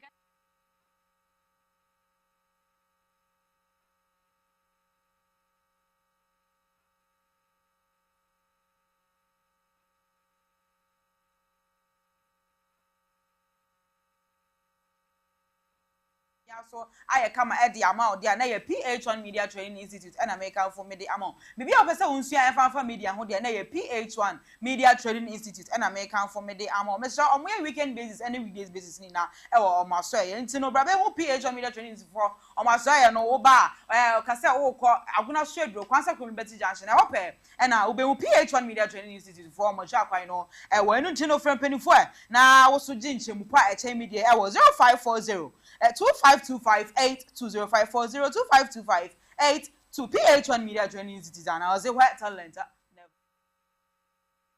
Worship Center and make come for Ediamo and Dan pay sep. Bishop Isaac Osel so atena sentina hobiana tete one of the former dan no se Mondays biano emergency counselor ko de mahim for any pastor sekuku dam. Sa so atena stand papa so so say nyimbre Thursdays bian so another Tuesdays bian so main counseling. Wa wo shom sa kwan no so abada wa dia won sabra bishop nchen no so atena se na pan so enyimbre ene wa so Thursdays bian so ayam pai bo kasa deliverance no no for hobiana tete wo ginam na wo bo mpa ya e be feel so 8 a.m. to 12 p.m. Shan so 4 minutes Sunday no ayo som na gasa ne da enso sha say 8 a.m. to 12 p.m. Shan so ba from me we must say him from one generational believers worship center mo tra kwa wa wo shom anya gira kwan kuma se for kwa akantia besam 0244 873-425 0244-873-425 and also say 0242-636-773 0242-636-773 but me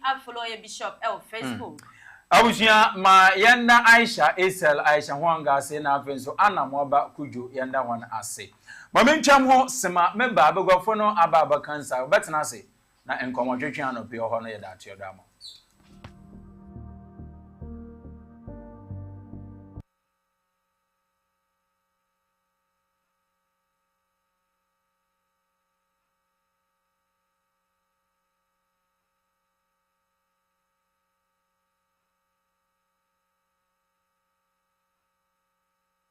Mechiachia mo Ghana adeshimaima. Ya frame egudie.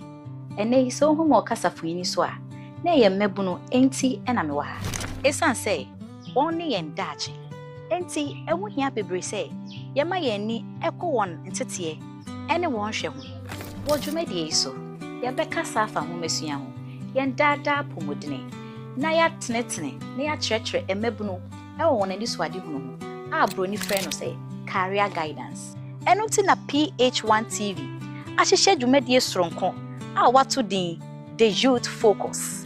Ama aboa mama brabo ayefe aye akono na aye krabehwe na aboa mo my Ghana nso enya ne to ma pefra.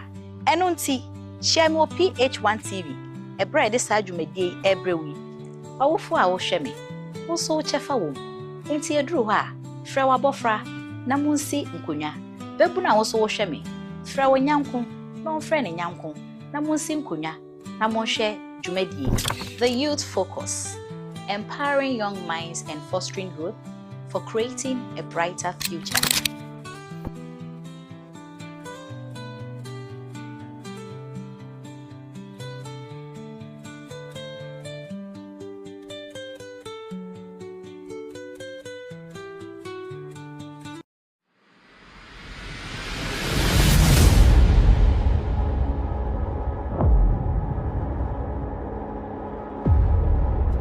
Last year 2023, Manshampa Boda, Miko Wedno, Pedresio, Mr. Masman, Manshampa Boda, Miko Wedno, Pedresio, Mr. Masman, Manshampa Boda. Come 2.7 years. Somebody your mic say. What to call Copa?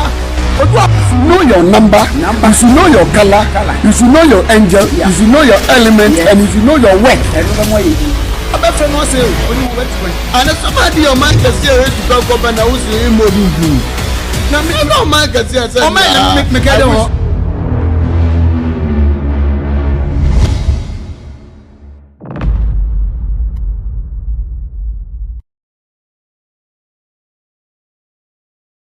deep sense of respect for the Ghanaian people. Yeah, one of the first things you need is an independent and neutral electoral commission. And I believe that this is a river that will usually be used as a source of drinking water. I don't want to be living in this street forever. That is not for me. Mayana wase na yansanso yama akwaba. Na yam from PH1 television Ghana today Sunday. Today mom din kam kan no. Abegofo na aba na yamre kwaye papa. Tie kwa akote yan national anthem na Rise Ghana Youth. Yaba pe ya den komotwetwe about your dama ya kwa abasisia.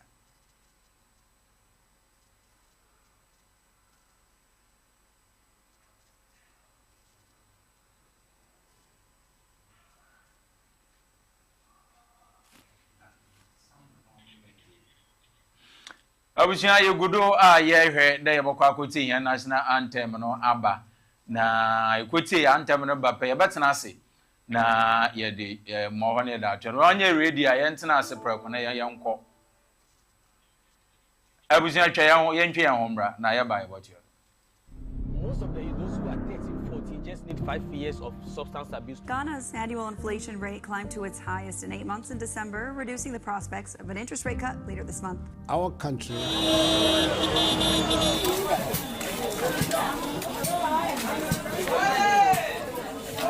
Fiche Efichi kwamu yaunti, untimi nkwa adwuma no aye adwuma. Efie gentum. Menso plus mesha mama ya de ho. Wo fichi konsisi so na emayi. Wo te yawo ewo fichi kromu. Obapa no Menso plus mesha. Ebeye yawo na siesio. Menso plus for my beautiful ladies. Eya habendro kanya. Emo ba yi oba. Obemu obesima. Wupeni do support to a friend. 0233 302000. Enya mapemfo. Nkwada wanya mfie dumienu. Ni wona wo man nkwada nufu. FDA adedwedie nkrato ya tum say ye.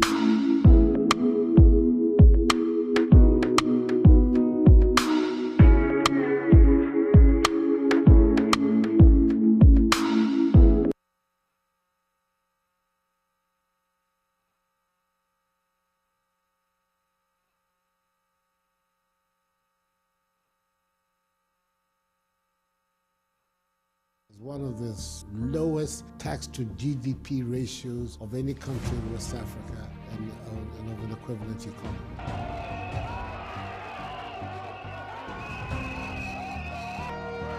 Ghana and some dear, Yanya, ever can we and Yaka we a China. Then they know Ayana in some Fufro, AC.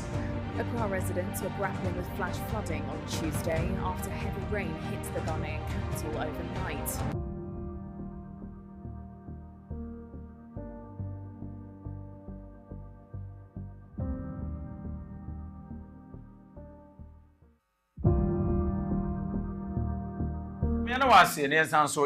But exactly 31 minutes after 8, I have a PH-1 television in Ghana today. I have with me Honorable J. Adams, a communications team member, NDC, Aguna West. Then also and Echo, a Chiampong, a regional communication team member, NPP, Aguna East. Waiting penny for an pay, Yanuasia, ye bedin. Good morning. Good morning. Maybe I about cause. Yeah, then I'm here, Papa. But I am no kwa ye pa mo my one fine chain pa na constituency then Misha sin for record constituency boko. Shaba. Yamiadum. Yahuye, Odukan ma Minchia and Ashefu and Itefu. Now, I'm commend them also. Today being the first time, my first time here. Yeah. I think I'm impressed. About today, but the BB about Aguna Manum. Constituency, Seneca, constituency, you would as politicians, you know, weekends usually in a tie. I did a ye don't teach you. Nah, yes, it's a opposition. You are you know, more the campaign I started more, yeah. Oh, okay. So you be over baby, I will pass it.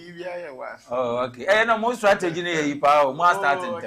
Yeah, no question, the politics, no. On the baby, na akosuka but throughout the we do politics. Okay. All right. In Bribia, anyone I can do in the politics. Okay. More lazy move boots near that. This is also DC for Aguna West. Yami Admos or Chinana. Over confirmation, right? We are going East. Aguna East. Okay, all right. Okay, Mamma, so young one year. Some consequences if you buy. No one year. I have come, but she among catch and a PH-1 is each year. On a lot, Tassi. Tom Cranman, get a PH-1 TV. Oh, okay. Yeah. Only a Kanya and Angus Obunwada chrono. Aha, now be okay. J. Adams on Abu Bibi Aboko. Aguna West Boko. Aguna West Boko. Okay. Edikani Fenty and Fair NDC as your firma Ashafina. Na my brother pay so I be an archer. You might woman in tea, I see your friends number 2 the way okay. Because yeah, it's anti so fine checkers. When I also an appear host in fine checkers in a firma. Aguna West so Eban NDC ma. Yansu I have to do Yanoma Yanka, my brother Kano. All the weekends are no mostly party activities be brain annoyed or condo. But over the past week, you know, I was a young mammy, honorable and it's no for Danwi. So to try number 1 or 2 be obviously to the various communities work about Dom and Yakrum and other places are on Honya in Kitamoji for timer or the bay in a few months I will be MP. See, I'm saying in a few so it be some bread about a DC, a Hanoi MC, okay, MC municipal, okay. This year a day titru out the Yenwado this week a confirmation of a MC, a Yen Constituent Secretary, President Abonidin Sound number MC for Aguna West, Honorable Eric Dinfield. I'm saying from last week, been yen ups and down in Ajitsu, and they able to me confirm Yamano percentage at least President Nobonidino, Neighbor. And we may find Queen's number to trust my friend every viewer say, Ochna, I am in a part. You bear them confirmation. Okay. You bear confirmation or a forecourt of the assembly. Okay. Now, even there could be a venue change, be a parish or Roman.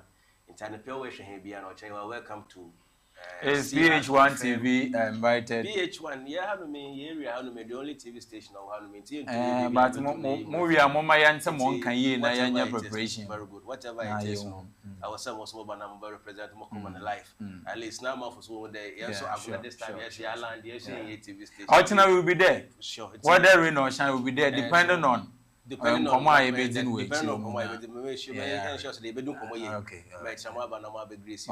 All right. That's it. And we say when in penny for an appear, you are bedding come a copy the non do about boy. About to know the WhatsApp message and our text message for 05497 81830 05497 81830. Now, you're back and kind of the amoye pa. But first topic and a payment per the home come. Mahama launches Feed Ghana program to tackle food insecurity and reduce import. We a year there Oman Payne John Dramani Mahama will to mena wapa hotam. Mamen kind kakra. Was speaking at the okay, let me start. President Mahama has launched the Feed Ghana program, a major government initiative aimed at boosting food production, reducing the country's dependence on imports and creating jobs across oil agriculture sector. And we the main reason with which Oman Payne John Dramani Mahama will to mena or the aye.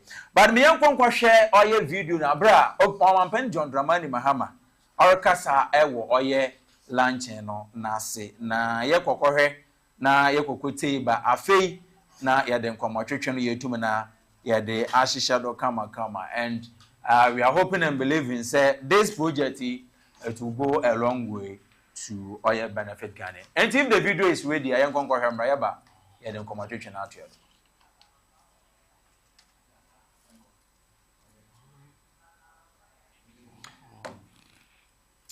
Okay, they are working on the video. My uncle, Mamisha Simfi oye ura eko wechiampon. Eko. Yenti woman panyina akwa lunch oye dwumedi kaso to me oye what the yanko video no. The poultry industry revitalization, which is popularly called the Nkukong Kitinkiti program.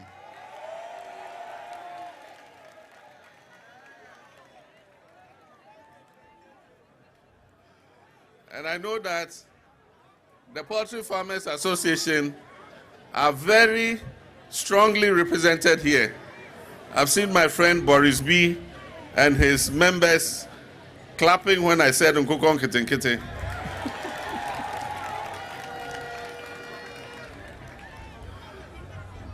Nana Chairman, ladies and gentlemen, Ghana imports almost $400 million worth of chicken every year. This we all must be ashamed of.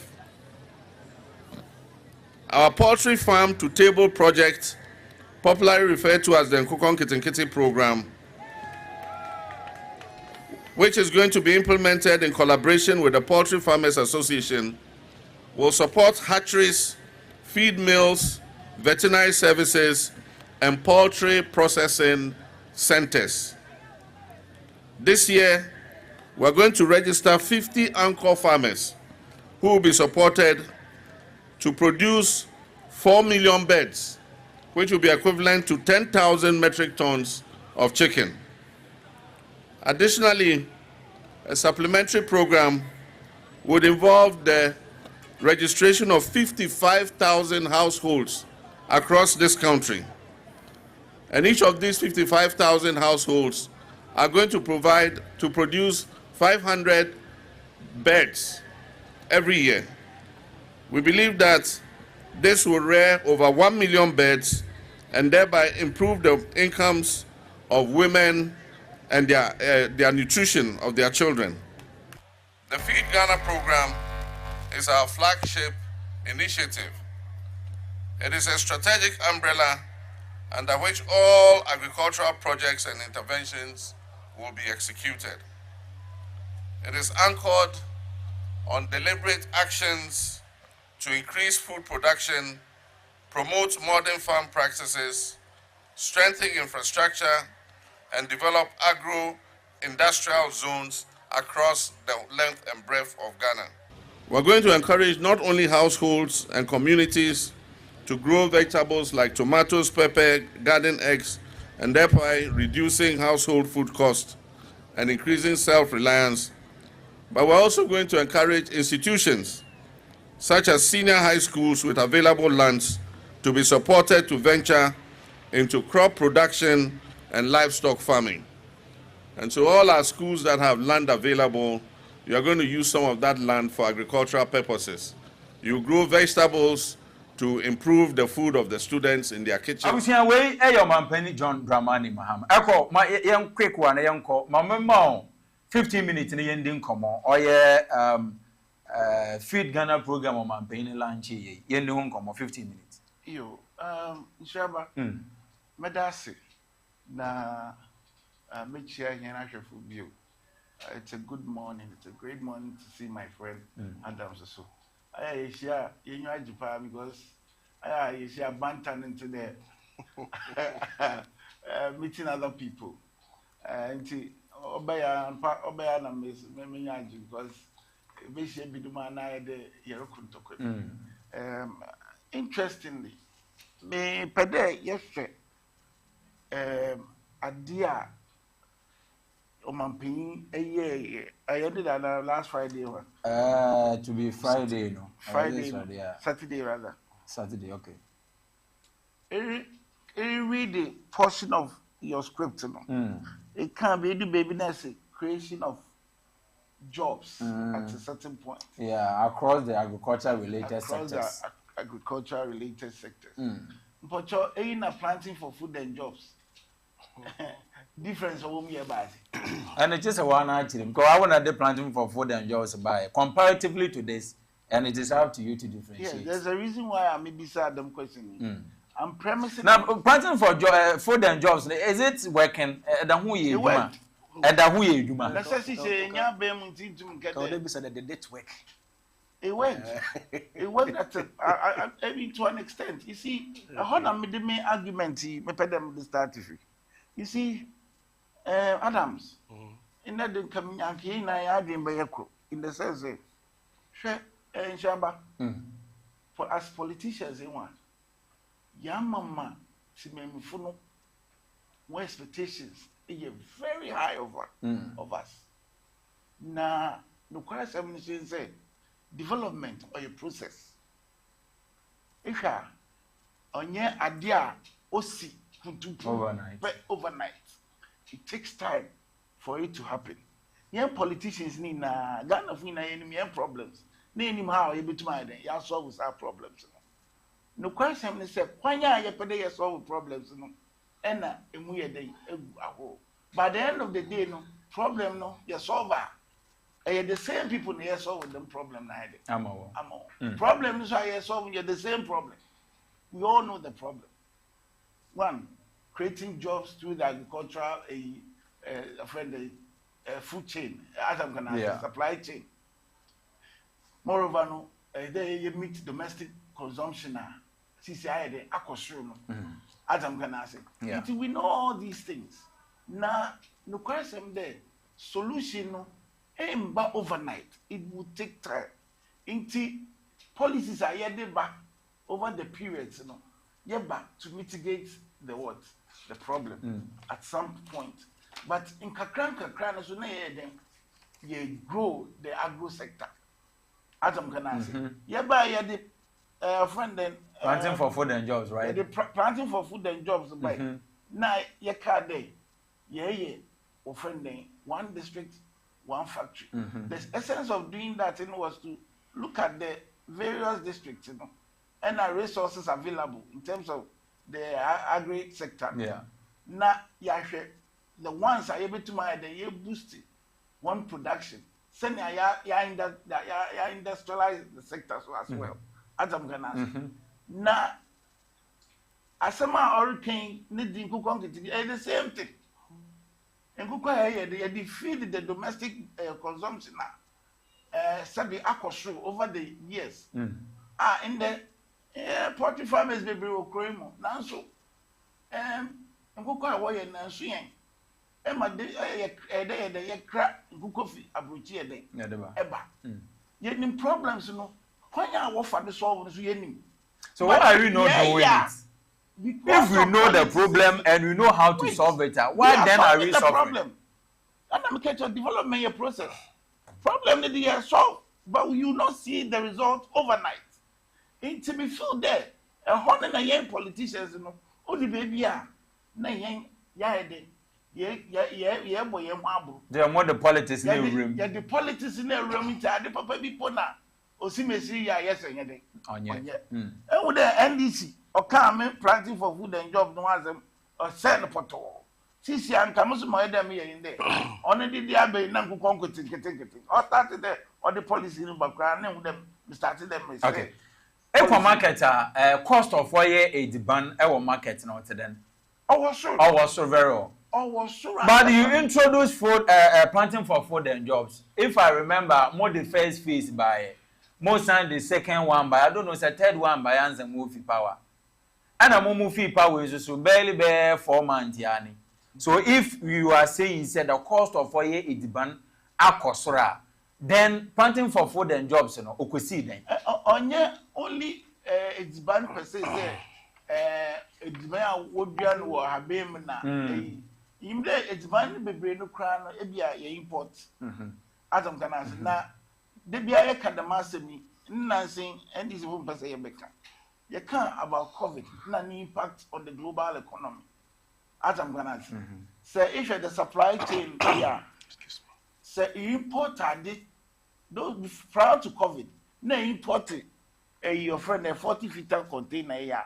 40 container now about $3,000, $3,500.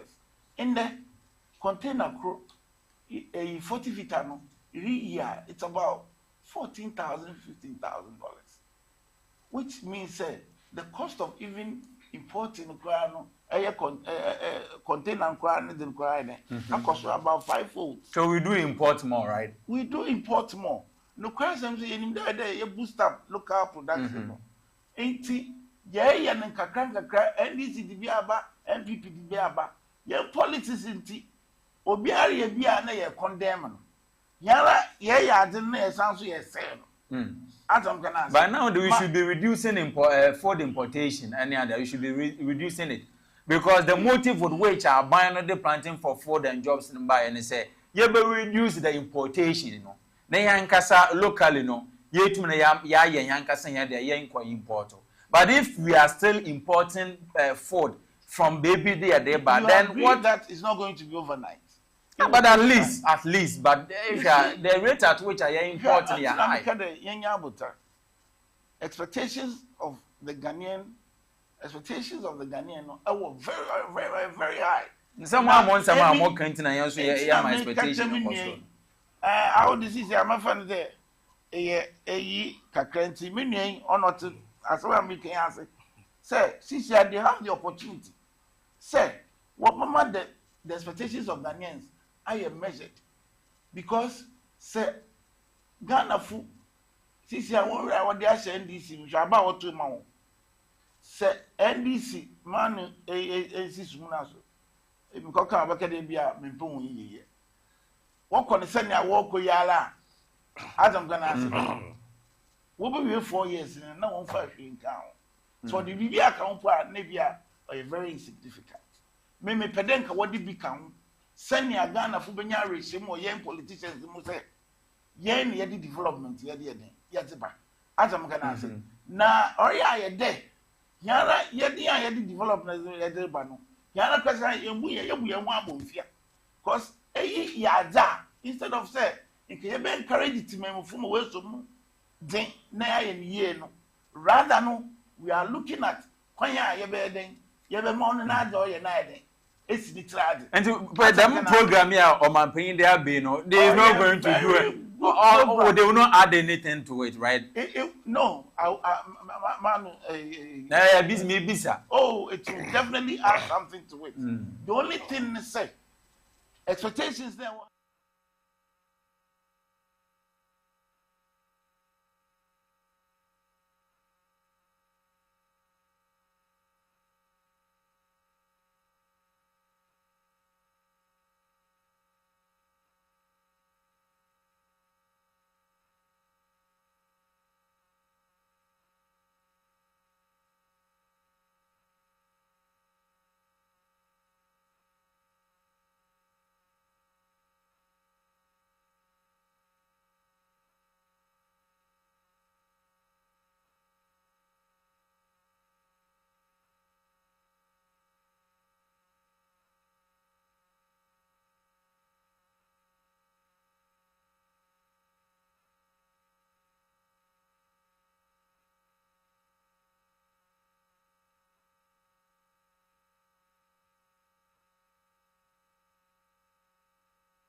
Ewa aguna ha. Me na meka cho.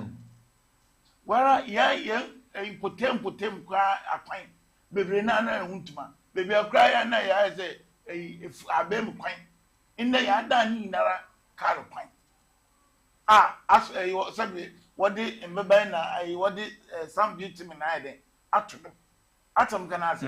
Inti omani ye ko na enim say ya NDC, say ya NPP, ya ko ye enim kakra. Mami cho ade a ha wo yen politicians here technology send ya community in the obia to kwan no kwabrochi no bibi na efa hwe da no na ye monyi pe ya galam say o na no din professor ya nko di youth agrarko state of emergency what the youth Mr. President say yen for Ghana go state of emergency bomb come what was no shipers council professor Badi abodino sa professor okojina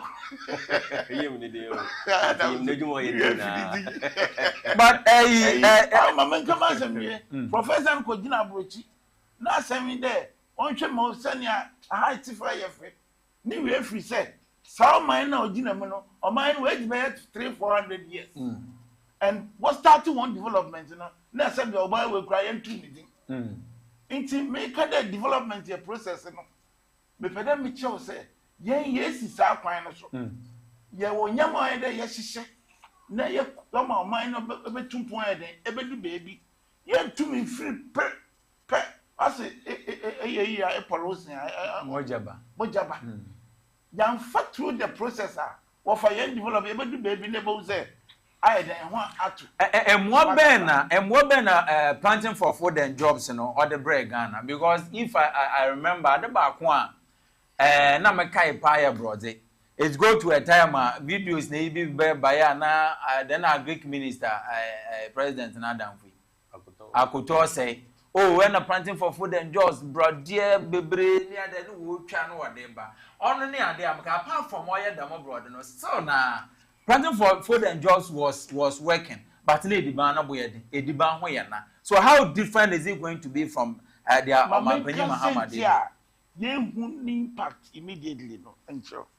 You know, them planting for food, their jobs, no, the proceeds, and the biason and idea feeding, school feeding. Oh, sir. Yes. Buffer stock in an hour, you know, and no, I've been an idea. Yeah, keeper, what the man school for no as supplies. Atam gonna say, no, quite seven say, school no first and then go then what up. But this time, no. Na untia kaw as I said also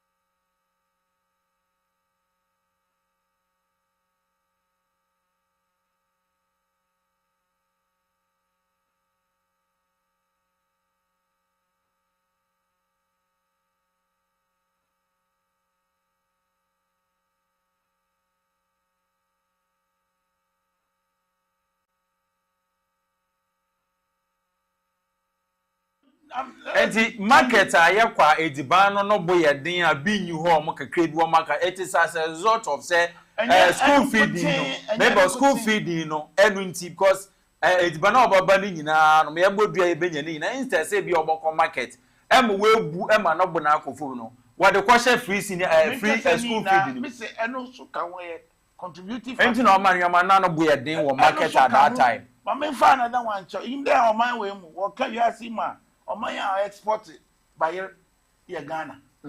You say aware.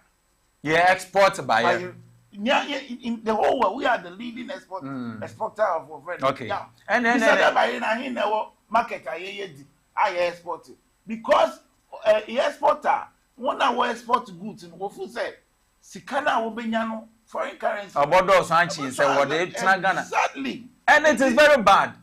Here or common day, na export ne kwenye sika na here timi mfu na common day. And that market abro buyer betim kete. What more price nature are we measure? The export na here or common day. That is what is happening. If you don't know, I'm telling you. Inti buyer na ne buyer no. In the buyer no, you come marketer. In ye bi no obi export. Can't we stop this? How do you stop it? We have a free market system here practicing. How do you stop it? Can there be a law be banning them say don't export? Also, to them is gold. You learn to because of gold board whatever. Learn to now is singularly, you know, export gold near the house to go through gold board and sana. That is the main source of gold exportation and all that. You know. As it, can't you also find a way in the banner there export, you know? You be keep no Ghana how to make sure say it's bambo boom and no bonso akofo. One of the means I able to my say it's banana export now. Crofo export because of who's onya foreign currency na no e just come on. Aban edi policy be ba of the sika be share that sector no. Say either obo support for one we see. Obo support outgoers out of Ghana say.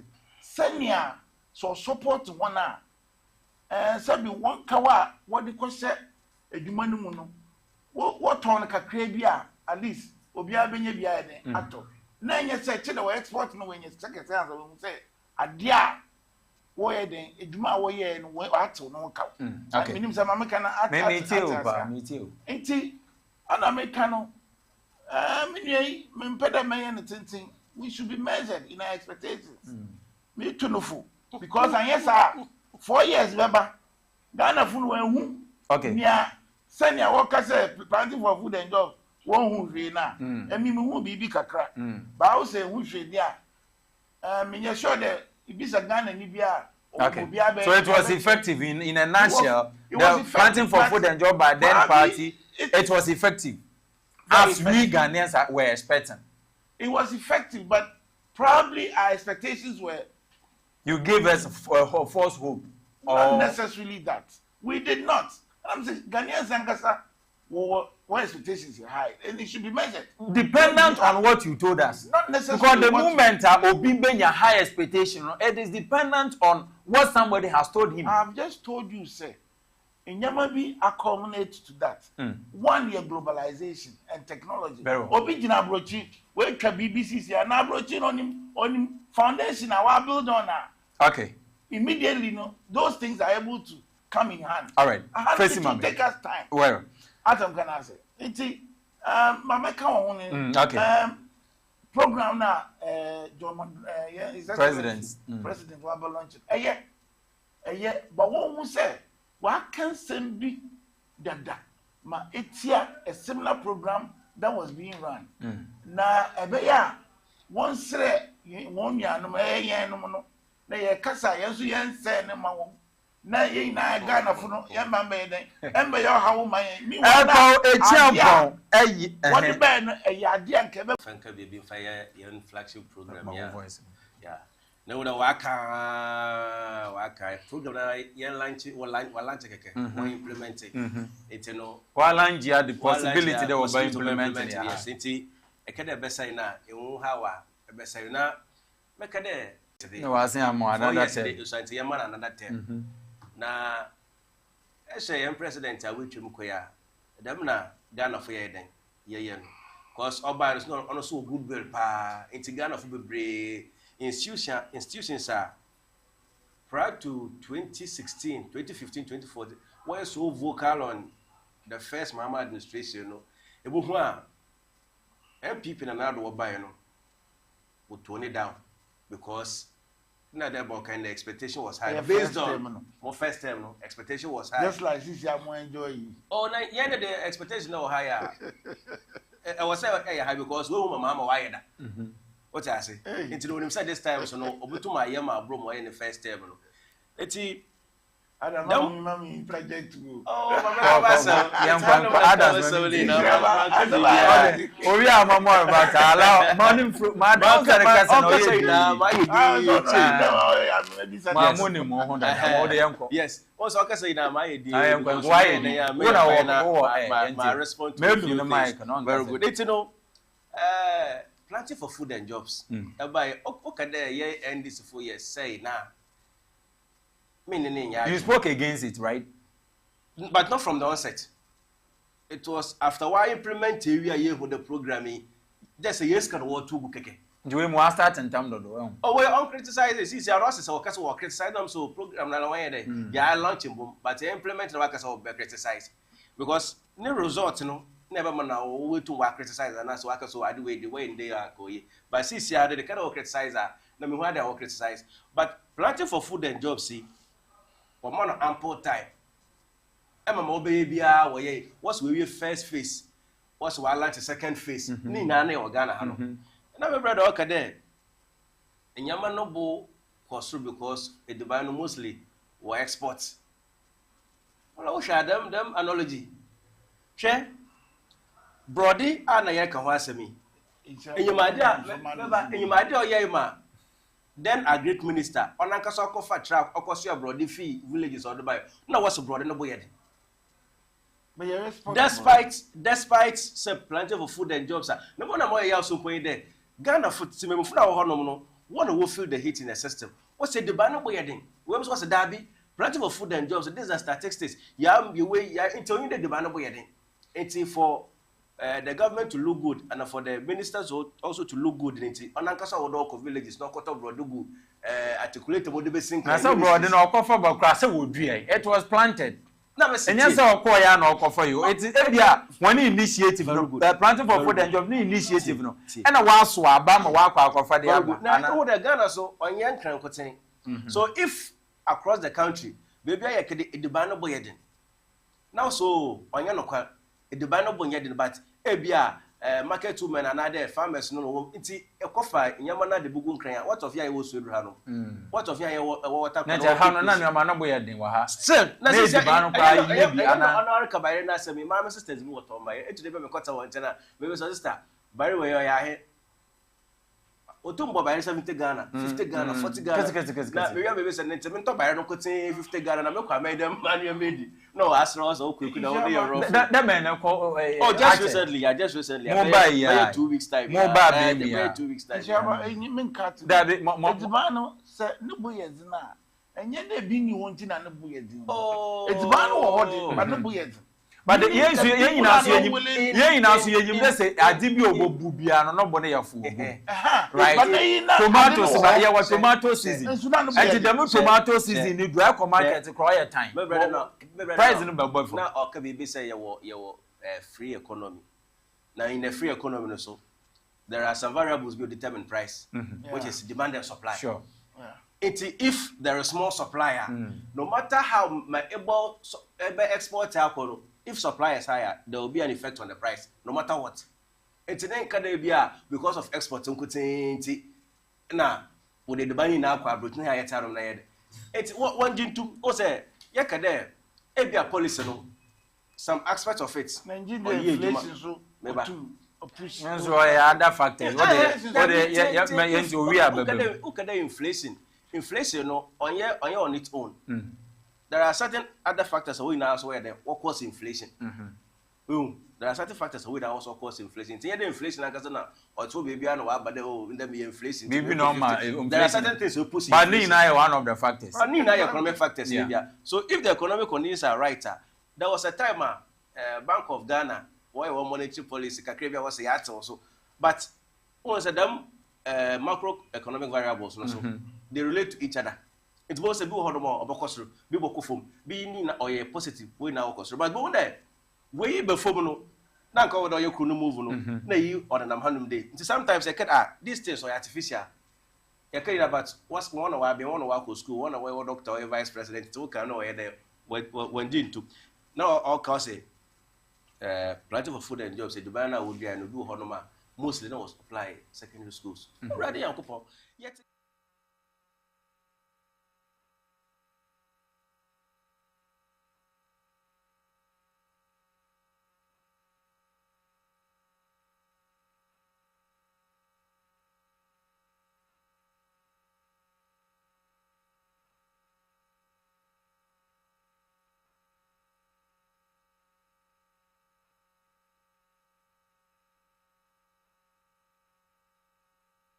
our secondary school. And the secondary schools will complain. I was a football school. No, when you develop in there, no, Obekasa. It's no, you're fair no to whatever program or whatever policy there or no.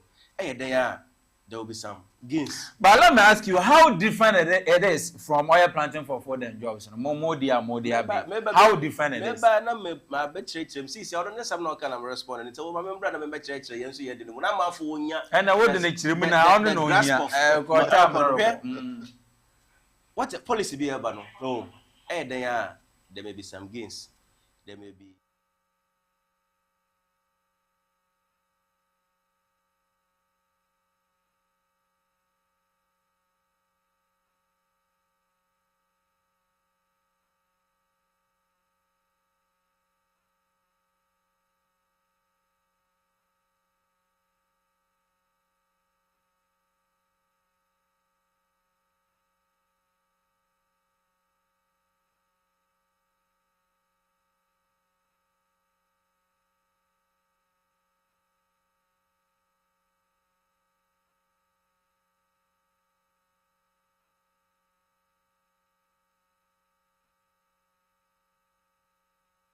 On the planting for food and jobs. On every aspect of NDC, all the sectors. In totality. Bibia. Hey, Adam. What do I mean? Oh, me too. But if you are saying in totality, all the sectors of the economy, additions and subtractions now. Ghana for there. Them 8 years here, what the man and now the MPP. What farm home park or yeah. Or result into Wanyari. Make us say additions and subtractions now. Oh, but we say end result to be negative. That's what. And then if negative, if the thing is negative, then it means totally Wanyari. What say you are no Koyanko for Papa, no other for one. It's where you Papa one, where you born one. Now we now are cancel. Where Papa one, where you born one. Negative. And to say, oh, but no, and also say, oh, Papa, no one's what about 7. It is a if we are.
agriculture value chain ni na ya be na ya den ye ni na efi ho no etino there are some 4 thematic areas ye efi ho message has come to me ni na efi ho ye ni na pa at least majority no ebotu me ni na efi ye be ye efi ho problems no e were 3 minutes yanko oh it was 3 minutes 15 minutes na metro no well no problem about 9:15 ntiti sia wa bo 9:12 yanko de yanko well etino this feed Ghana you see the respond and because I was a respond all the feed Ghana program no feed Ghana program no a broader programmer e concern agriculture e wo Ghana ha no na meka no ni aim ye there ye be boost agriculture production na aboa e ma yetum ye reduce the import of food stuff ye wo ha do be e ya ho say staples bit say tomato onion iron then tomatoes keke impo ye Ghana hanom say import from Burkina Faso wa ka hwe climatic condition ya Ghana hanom na hwe Burkina ka hwanu ka wodo otum ho import ye de ne ye pa hwanu wodo otum na export yes and so ye wo hanom because of yen agriculture circumstances be so was why planting for food and jobs ni na echi no but still enyama ketenkete bit there tomatoes na onion no ye import from Burkina Faso. And so I don't know how hard than MPP buy and so that was the problem. Oh, it has been there. But you import tomatoes, you import onions from Burkina Faso and neighboring countries. So as a government, climatic conditions now to compare them prof. Yeah, say it's a program now it should be aimed at broken and solving this particular issue. If after our program in nature, that's still your importer, then the success of the program will be in doubt. It's this Feed Ghana program, no. Sabi, and you will continue to was 4 areas via your best know why the work over there. But also, why smart agriculture in our campaign, you can say you best establish farmer centers across the various regions and districts, so that farmer be in any way. Input machines na dia e be established in all the districts of the country to farm maybe honum no hiamboa quickly we be call no why then wa koboa what about quality input and all those things ya ka your vegetable development project so I also what's of funny ye redua yeah and opono why I say even so also wo back wo fie mpo na wo back the bottom we dua ni na ye nyama ye de beboa my import because them importation ya na dey bias or drive here foreign exchange dey bias Ghana yes can work for no and if American ya na cha say MPP the planting for food and jobs na more than I say the same line or the same vision and aim. Sometimes Okasa, I'm sure we because ni na the same, but ni now boil to implementation. Ni now boils down to implementation. How I will be implemented and able to generate a different result. But me so be assured say here in this for ni for MPP for blueprint because all blueprint if it was anything to go by eka ye who result ye hu. Yes a result for election result in the economy obia should the banner boy because one of the critical factors I actually say the food inflation. Now, your inflation super debia were recorded. Most of the time, what kind of food inflation was very high. Most of the time. That was MPP time, you know. That was MPP time within the last 8 years. No, always inflation now. What about so? What kind of will break the down? Food inflation now high. So. But there was planting for food and jobs. I was saying the Banya Obama Brody. You saw it. Who will Brody be? I'll go my bad news video now. What's so Brody about because of planting for food and jobs? It's the Banya Bugan. Minister before can I say because of planting for food and jobs, Brody Odruko say 5 cities so say no care about something. No, market to man what on Brody no because minister no party. Brother by one even also what brother was one or catch a brother who droko. If you go Mandela and the Monday, brother droko be in 5 cities. And I make sometimes Obuahen. Minister on the ABS, some other way of supplies, it be the money if or not even if you have some Nordica. But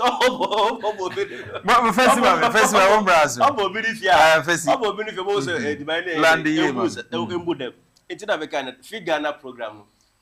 ono na encompass everything all those things na ya kind na boost agriculture, boost poultry production, all those need na come under it. Now it is aimed to say eboboa may reduce importation of food. I bring down food inflation and also create employment for. There is one aspect of it also be creating land banks and as a farm banks, so that also I don't cry hinder agricultural process here, acquisition of land, I would be farming.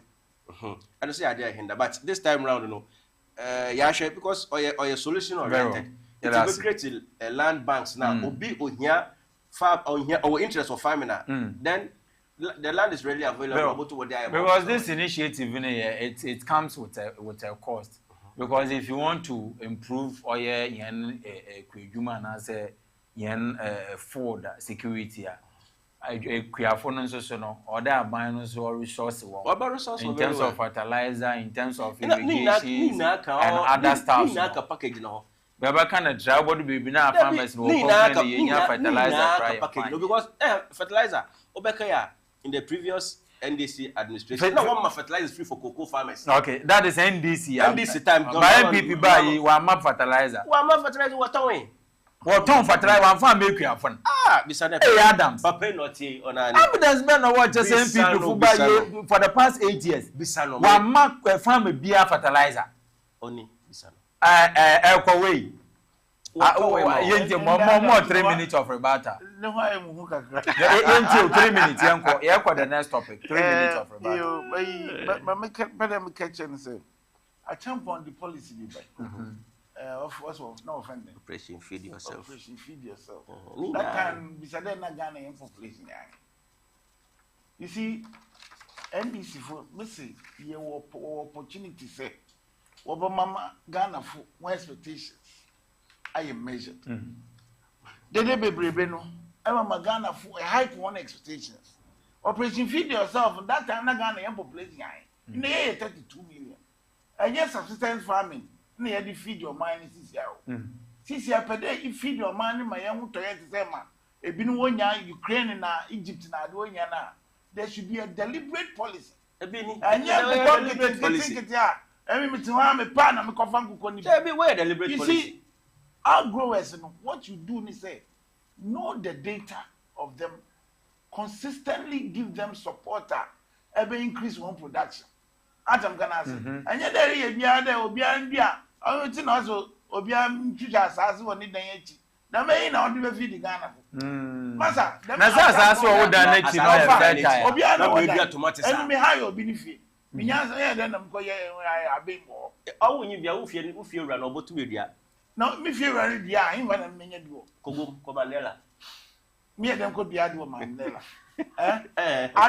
Mandela atam kana say you want now what woman what do you want to man and I support you atam kana say yeah because the feed the Ghana food obia ndia yi woni fie onye obia no betime ya da akunya na ede why ya ebeboa but it will not solve the problem yeah sometimes you feed the nyama bia ye no in can be 30-40 years ago no in the year be san so and so na nsas na nko bi wan mo de nsasi wa da magalam sefo mo abanye die nyina mo de nsasi da magalam sefo enti se ye co plant for food and jobs ye kan san feed Ghana project ye fa na ye konya nsasi kwa ye duade sir me sound disrespectful afacham ebufado o to galam se nya Ghana fu no go to galam se More two parties in Ina. NDC what to NDC if an actual party say or Galam say you can register no from Galam site. Parties will be in your house and yet to Galam say what is your party. Sir, individual has been a warrior fine. But on money I did to me say Galam say which is an illegal one paying fear business more chassis from Pombo and report in the second. Oh, you know. In allegation, there be allegation. There were reports. Party Hiska. Report about. I'll tell them more party Hiska. Mr. Party Hiska and a national security. One bonama. Party Hiska and all that. Me that don't respond. What I want to say is look. Factors now, Mama Sebi, Manor Kade, food production sometimes only inflation but sometimes transportation. Okay. Maybe you have it by name, but for that to be carried from there to other places. Okay. Yeah, okay. A problem. All the baby because I my pressure better young politicians too much.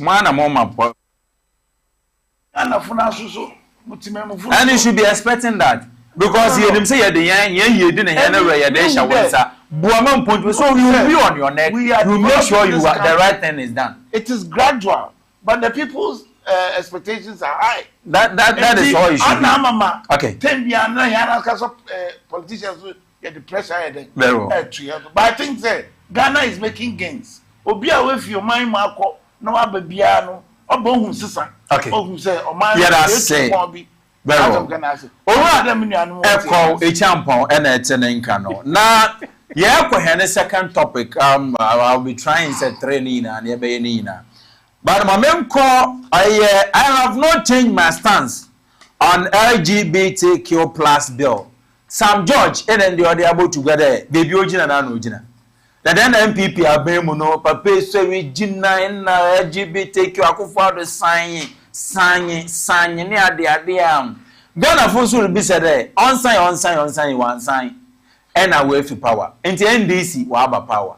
Why do you want? Oh no, so there be my other kind of the one now the LGBTQ plus. Only as a sword organ. And Sam George, MP for Ningo Pram, Minister for Communication. Yankweti nearby Bob Studio be near the Hong Kong. I have signed the bill and laid it again before Parliament. I'm a man of my word. I said I would do it during my vetting. I have laid a private member's bill again before Parliament. We did that 4 weeks ago. So I'm waiting for the committee to invite and start its processes. And once again, I will push for the protection of the Ghanaian child's innocence. I have not changed my position. My position is still the same. LGBTQ is a gross aberration of the mind. I have signed the bill and laid it again before Parliament. I'm a man of my word. I said I would do it during my vetting. I have laid a private member's bill again before Parliament. We did that 4 weeks ago. So I'm waiting for the committee to invite and start its processes. And once again, I will push for the protection of the Ghanaian child's innocence. I have not changed my position. My position is still the same.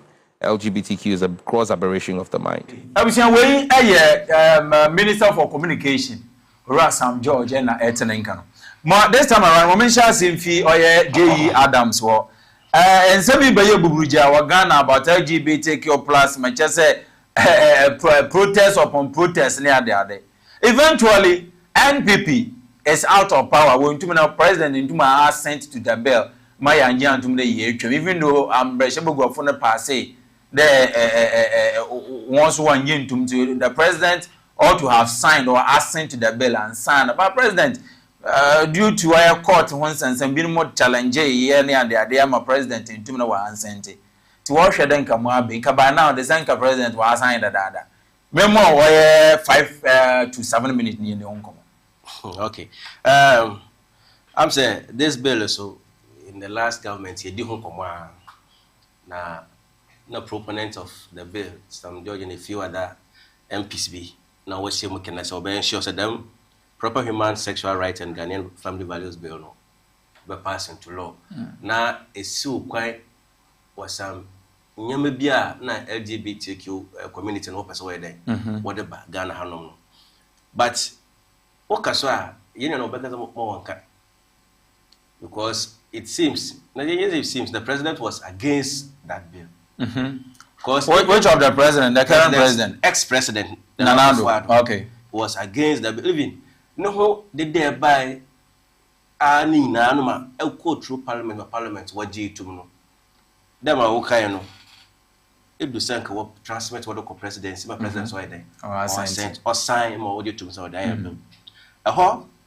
Na president, ne secretary, na nasa antibody to ultra letter, article parliament that they should desist and resist from transmitting the bill to the president.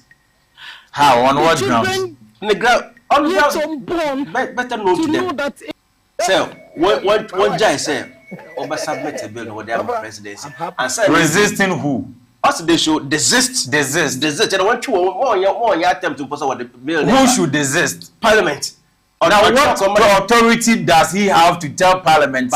You think Parliament will also desist? That was President Akufo-Addo and his government for you.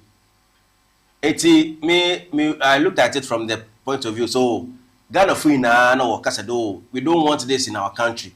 The parliamentarians, parliament, so let's do what Ghanaians want. You pass a bill, no. No, the final authority, no, it rests with the president. No, the president, no, president in Yimobe, and Parasol do want president in Yimobe. And son, even yet, I was a Richard Skybuna, the one day, them bill, no what to call court to say, no firm call president. Yeah, by I'm off work. Oh, say, show off your best and now do we to MPP with Nivea Nourishing and this Cocoa Body Lotion. Now, but also managed parliamentary practice. No, get them nowhere. Once one parliament I ended. The bill there went to nowhere. Then we say, but to my age, my just was silent for. Instead I'm off for call on some judge. What is your position? But some judges will make the position. I say, still, he still stands on his position. Said this LGBTQ plus activities no inside so Ghana one man even video ya we say also why they were presenting bill about 4 weeks ago to Parliament, so we'll reconvene we'll start the process to where are you off to? Stop it right there. It's a demo Sam George Wakano since I'm off with our because and MPP no one by mutina who why active, but still we stay in the position. No, watch it. I just saw why time out the bar abaymun. It's all there called Parliament. No parliamentarians no so what bet now. What discuss we debate now. What pass. Trust me, you President Mahama. On us we make the position very clear on it. On your dear the secretary be about your letter come Parliament a clerk of Parliament there. Memfa building firm by President. So in the years of Bill President Mahama he will assent to it. Na them practice here na ke bi mo pese wo voice what this by Ghana for yam culture na yam by force no ya den yesi wa no trust Sam George trust John Mahama. This bill once a Parliament why you want processes in area no doubt his assessor John Dramani Mahama so be den okay ma them practice no yan kan ho asam kra wa Ghana in making sure say you be sign the mad way ma umbremu no I was just cross-checking something. President Mahama, Ghanaians became disappointed with President John Dramani Mahama after say Okokoshia or the Bishop Conference. And he was saying, say, let me see if I want to. That bill no has to. We have to go back to community engagement. Now you share how best are able to factor the main into. In school and I so say you should have a second. What? I don't know if you know whether yes. What's like a way to a sample. Oh, okay, fine, mass sign. But going back to meet the corporate bodies, the institutions, and then schools, if I won't factor into na young casenti and then start from there. No, a simple as you see what the LGBT community now what they sought to do in there. All of these LGBTQ, QF, what activities, what's still a big bantina plus weight, you know. What they sought to do in there. And one teachings nadina able to make that factor into our curriculum. It's Mufra all started so awkward school. No, but it's a who do essence nada what of marriage. What catch out the types of my definition of marriage now was a union between a man and a woman. No, is your father. This time round, you know, what they and you want to be better a Becca house. So what Mama sought to say in there, right from the outset, in our communities, in our homes, in our churches, no, you inculcate they say, I know this is where we are Ghanaians. So what I say, in it is between man and woman. And a woman, yeah. So, Madam Abu Frano man entertain from the scratch, ma able to meet man. It will be very difficult, say, or no, we will catch and say, oh, in the Wakase marriage between man and man, woman and woman, man and goat, Nina. So if we are able to start this from the scratch, from your homes, what the damn you mean now with this furniture, and you'll be no be fixed, you know, I can say this time round, no, you per se, you pan up as a wall point here, or to know wall pointing. Don't you also think all of these things now already? Young Ghana Hanuma, young cultural setup, already. Me na me brother koya etiano emi no only to more money because they na yen benefit. So these things are there. After ya 70 years silly the ground community and as obia why anxious of all these things, you know. Na bi nanka wakaso sisi ya parliament ya dem bra to say. But already na no ya wo them we know what yen system no ya set up no but legal backing here then say you legal backing and say the LGBT because this government is continuing and our parliament one government